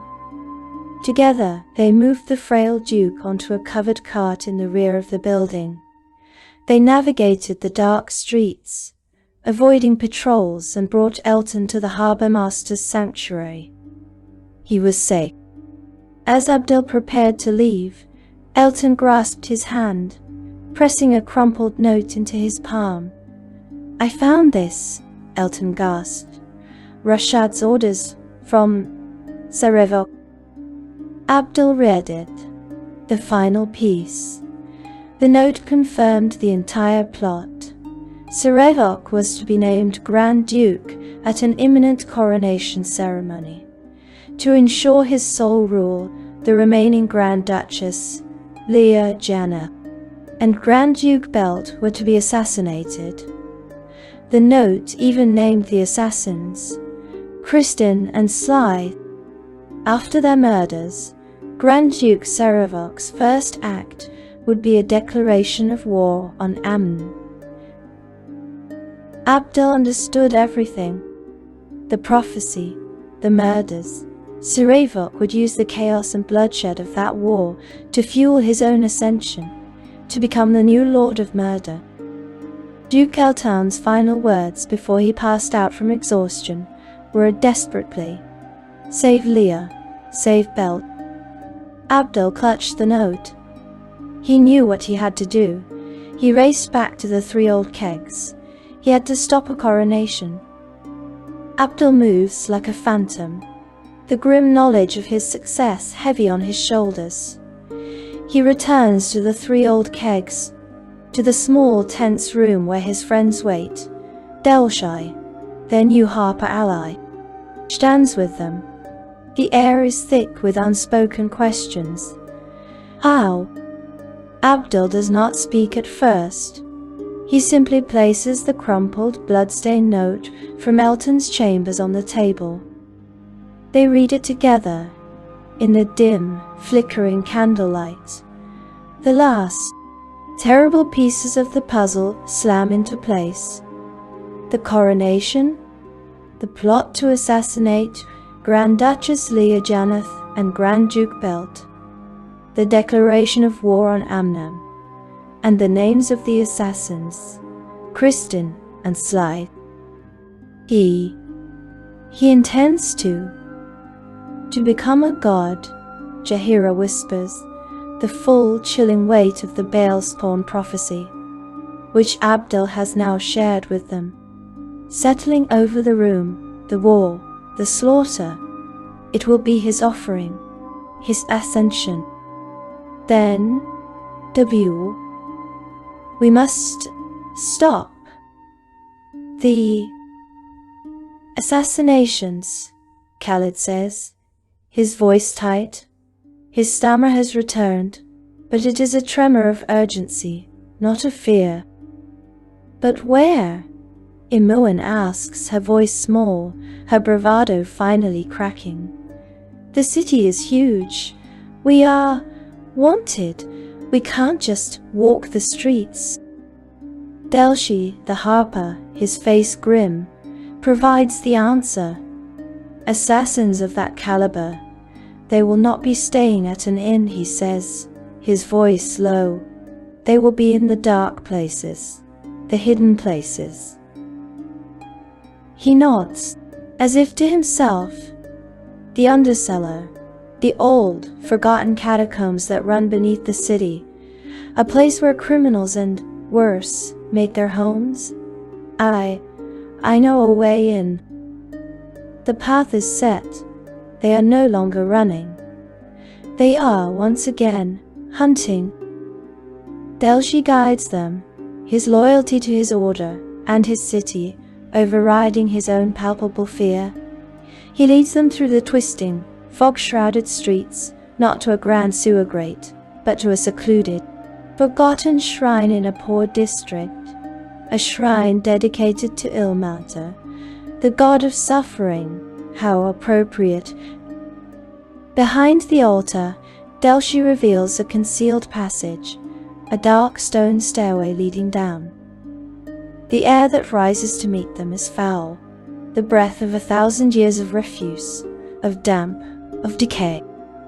They descend, leaving the world of the city, and entering the city's underbelly. The air grows heavy, damp, and oppressive. The only light is from their own hooded lantern. The sounds are all wrong. The constant, echoing drip of water. The distant, hurried skittering of things. The very atmosphere seems to echo the grim desperation of their mission. Endel. In Chinese St. Iawatol. They explore the murky depths for what feels like hours. This is not a simple path. It is a maze. Several times, they feel they are close. A flicker of a shadow, a sound just around the corner, only for their quarry to slip away. They are being toyed with, hunted, even as they hunt. And then, in a dimly lit, wider corridor, a juncture of several dark tunnels, they find one of them. Slithe. He is waiting, his blade already drawn, a thin, cruel smile on his face. "I knew you would come," he hisses. But as he speaks, Abdul's instincts, honed by a dozen battles, scream. Something is wrong. He is alone. Where is the other one? Where is Kristin? The battle begins in a flurry of steel. Slithe is a master, his blade a silver blur as he engages Abdul, their swords ringing in the damp, close air. And from the shadows behind them, she appears. Yao. Kristin. She had been invisible, waiting. Her dagger is not aimed at the warriors. It is not aimed at Abdul, or Khalid, or Jahira. It is aimed at the harper. With a swift, brutal, and utterly silent backstab, the assassin is revealed. Delshi gashes a wet, final sound. His eyes widen in shock. His life is extinguished in an instant. Imoen screams, a sound of pure rage and grief. The party, their hearts shattered by the sudden tragic loss of their ally, fights with a new cold fury. The assassins, for all their skill, were not prepared for this.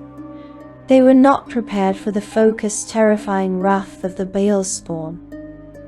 The battle is short, it is brutal, and it is final. Slithe and Kristin fall, their dark purpose ended, their bodies joining their victim in the dark, wet, and forgotten place. The party stands, breathing heavily over the corpses. The loss of Delshi, their one, true, innocent ally in this city, is a fresh, gaping wound. Imoen, her face a mask of cold anger, her hands shaking, searches the bodies, and she finds it tucked into Slithe's belt, a crumpled piece of parchment. It is not orders. It is an invitation, adorned with the ominous official of the Grand Duke. And the contents reveal everything. Sarevok's coronation. It is imminent. It is to be held at the ducal palace. This invitation is their only way in. The invitation is a disease. It is a small, crumpled piece of parchment that represents all the corruption and blood that has brought them to this point. But it is also a key.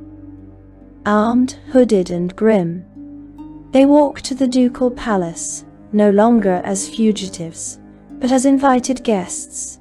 The air is thick with tension. Banners hang, but they seem joyless. Guards are everywhere, but they are Sarevok's men, drawn from the Iron Throne and the newly corrupted Flaming Fist. When they present the assassin's invitation, it is accepted without question. The great doors of the palace creak open, and they step inside. The grand hall is a sea of the city's most prestigious nobles, a whispering, colorful mass of silks and jewels. Their nervous murmurs echo through the chamber. The coronation of Grand Duke Sarevok is just moments away. And then he appears. He is not the armored figure. He is not the ghostly assassin from Candlekeep. He is a nobleman, charismatic, handsome, and dressed in the finest robes.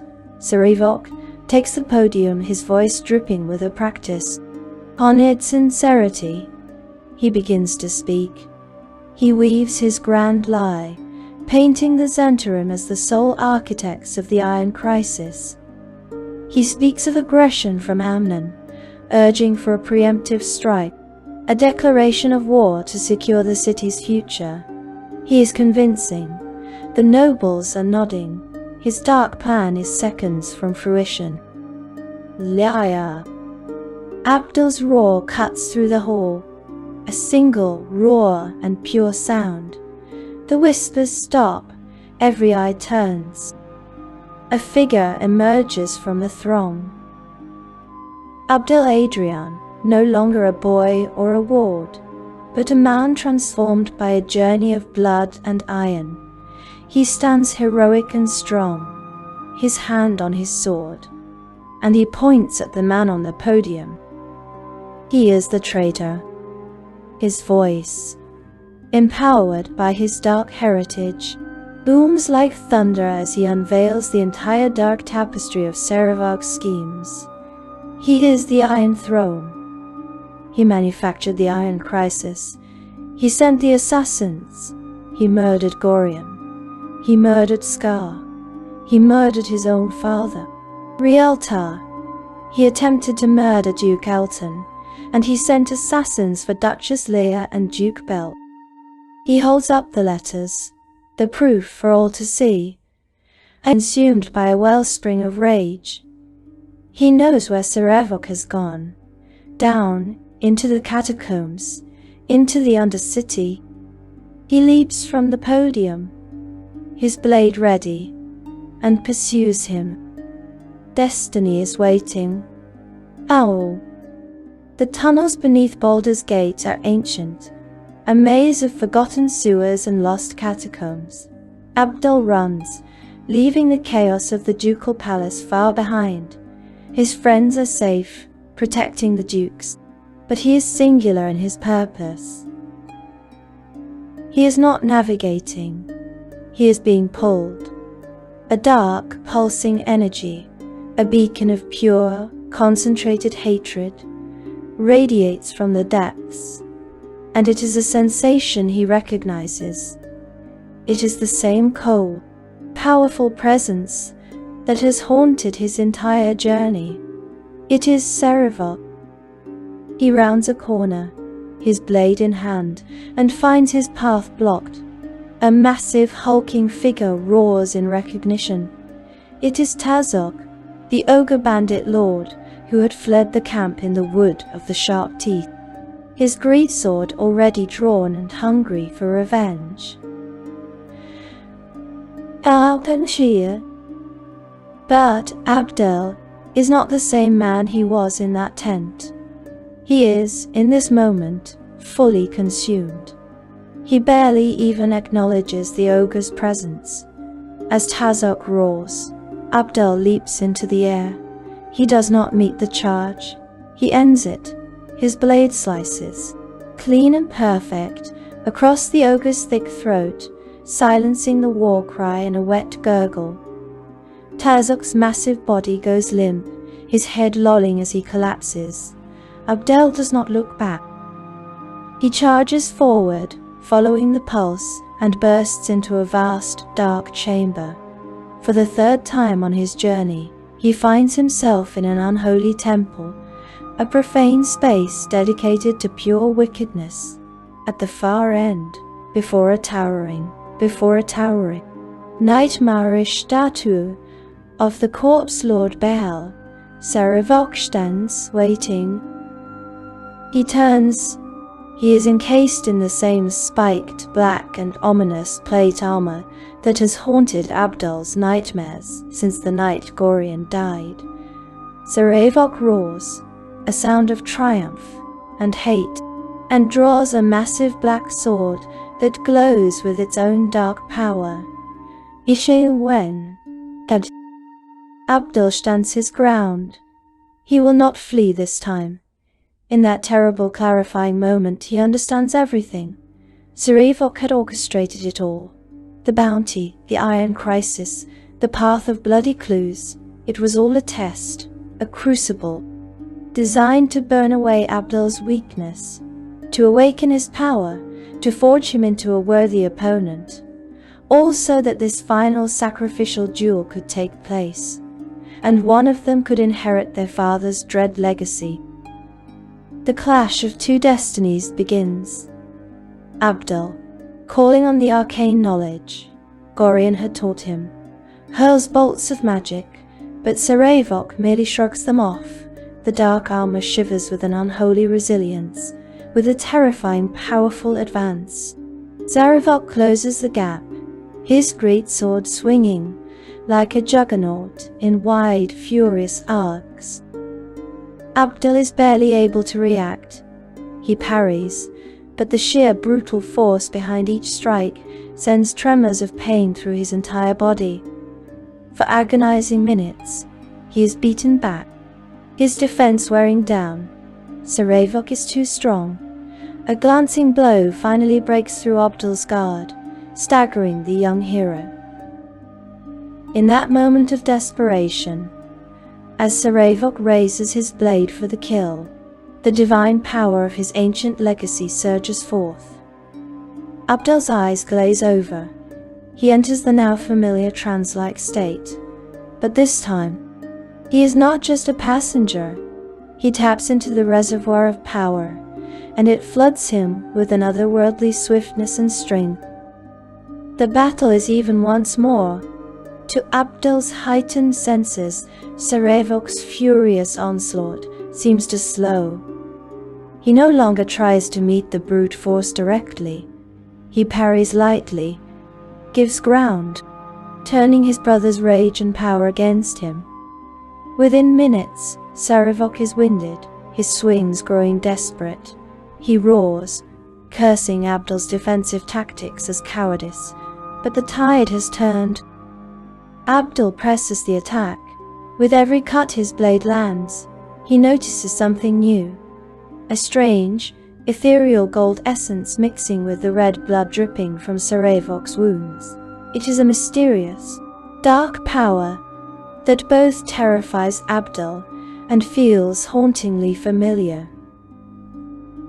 In a final climactic clash, Sarevok knocks Abdul to the temple floor. Seizing the opportunity, Sarevok raises his mighty sword to deliver the finishing blow. But Abdul, now empowered by his own destiny, strikes with supernatural quickness from the ground. In the blink of an eye, his sword runs clean through the black heart of Sarevok. A gasp of disbelief. Sarevok sinks to his knees.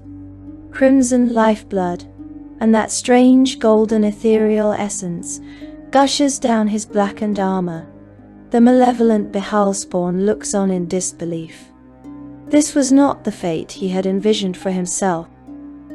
Abdul, exhausted, looks down upon his fallen half-brother, contemplating the possibility that he is now the last of the Behalspawn. As Sarevok's lifeless form crumples to the cold temple floor, Abdul's vision begins to dim. He is caught in a fugue-like trance, finding himself adrift in an ethereal realm, his senses overwhelmed by the echoing whispers of eons past. He sees Sarevok's essence, a swirling maelstrom of the divine and the dark, escaping the corporeal form. Abdul's vision follows its journey, arriving at an awe-inspiring, impossible temple. It is vast and circular, rising to dizzying heights, its walls lined with countless statues of the dead god, Bihal. Each statue is meticulously crafted, each eerily identical, standing sentinel in silent anticipation of a dark resurrection. Sarevok's essence collides with one of the statues, and that single monolith cracks and crumbles into dust. But as it shatters, the magnitude of what remains becomes hauntingly clear. An endless expanse of identical statues, untouched, waiting. It is a chilling realization. He is not the last. There are countless others, each bearing the same dark legacy. Moments later, his consciousness is restored. He is back in the profane temple, Sarevok's body at his feet. He knows his dark heritage now, and he trembles at the latent power that has seeped within and guided his actions this past year. It is a power he was able to control, but for how long? A dark path, a path he feels compelled, perhaps destined, to walk, now stretches before him. By fate or by destiny, he has proven worthy of inheriting his accursed father's mantle, but with the friendship and love of his companions, he is determined to refute the ancient prophecy.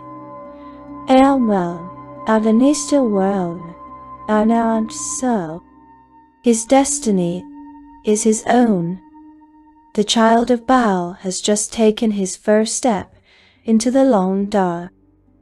And so, the battle is over. Indeed. The silence that fills the unholy temple of Baal is heavier and more profound than any silence that came before. It is the silence of an ended era, the silence of a destiny fulfilled, and a new terrible one begun. Abdul Adrian, the ward of Candlekeep, stands victorious over the body of his brother, Sarevok. But this is not a simple victory. It is a revelation.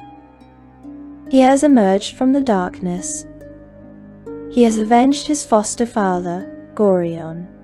He has saved the city of Baldur's Gate from a war that would have drowned it in blood. He has stopped his brother from ascending to the throne of the god of murder. But he has also, in the process, discovered who he is. He is no longer just a boy from a library. He is no longer just a hero. He is a Baalspawn. Nameless power. The power that thrummed beneath his skin, the cold rage that he mistook for simple battle focus, the trance that gave him supernatural speed. It has a name, it has a source. It is the blood of a dead god, and it flows through his veins. He has refuted the prophecy. For now, he has chosen the path of righteousness that Gorion pleaded for him to take. He has used his dark heritage for good. But the vision, in that final fugue-like state, it haunts him. An endless hall, countless statues, each one a potential Baalspawn, each one a rival, each one a potential Sarevok. He has not won the war. He has, perhaps, only won the very first battle. The dark, latent power that guided his actions, the power that he has now, for the first time, truly claimed. It remains. It is a part of him. A tool, yes, but also a temptation, a dark path that he must now, for the rest of his life, choose not to walk. And he has saved the city. He has honored his father's memory, but he has also taken his first true step into a much larger and much darker world. And that concludes the story and lore of the original Baldur's Gate, a truly groundbreaking game, one that set the stage for a saga that would span decades, and whose ripples would be felt in both video games and tabletop gaming for years to come. Thank you for traveling with me, for walking this dark road from the quiet cloistered halls of Candlekeep to the bloody profane temple beneath the city of Baldur's Gate. If you enjoyed this journey, and you wish to explore other shadowy corners of lore, please consider liking this video and subscribing to the channel. It is a small flicker of light in the great dark unknown. Until next time, sleep well and dream of light.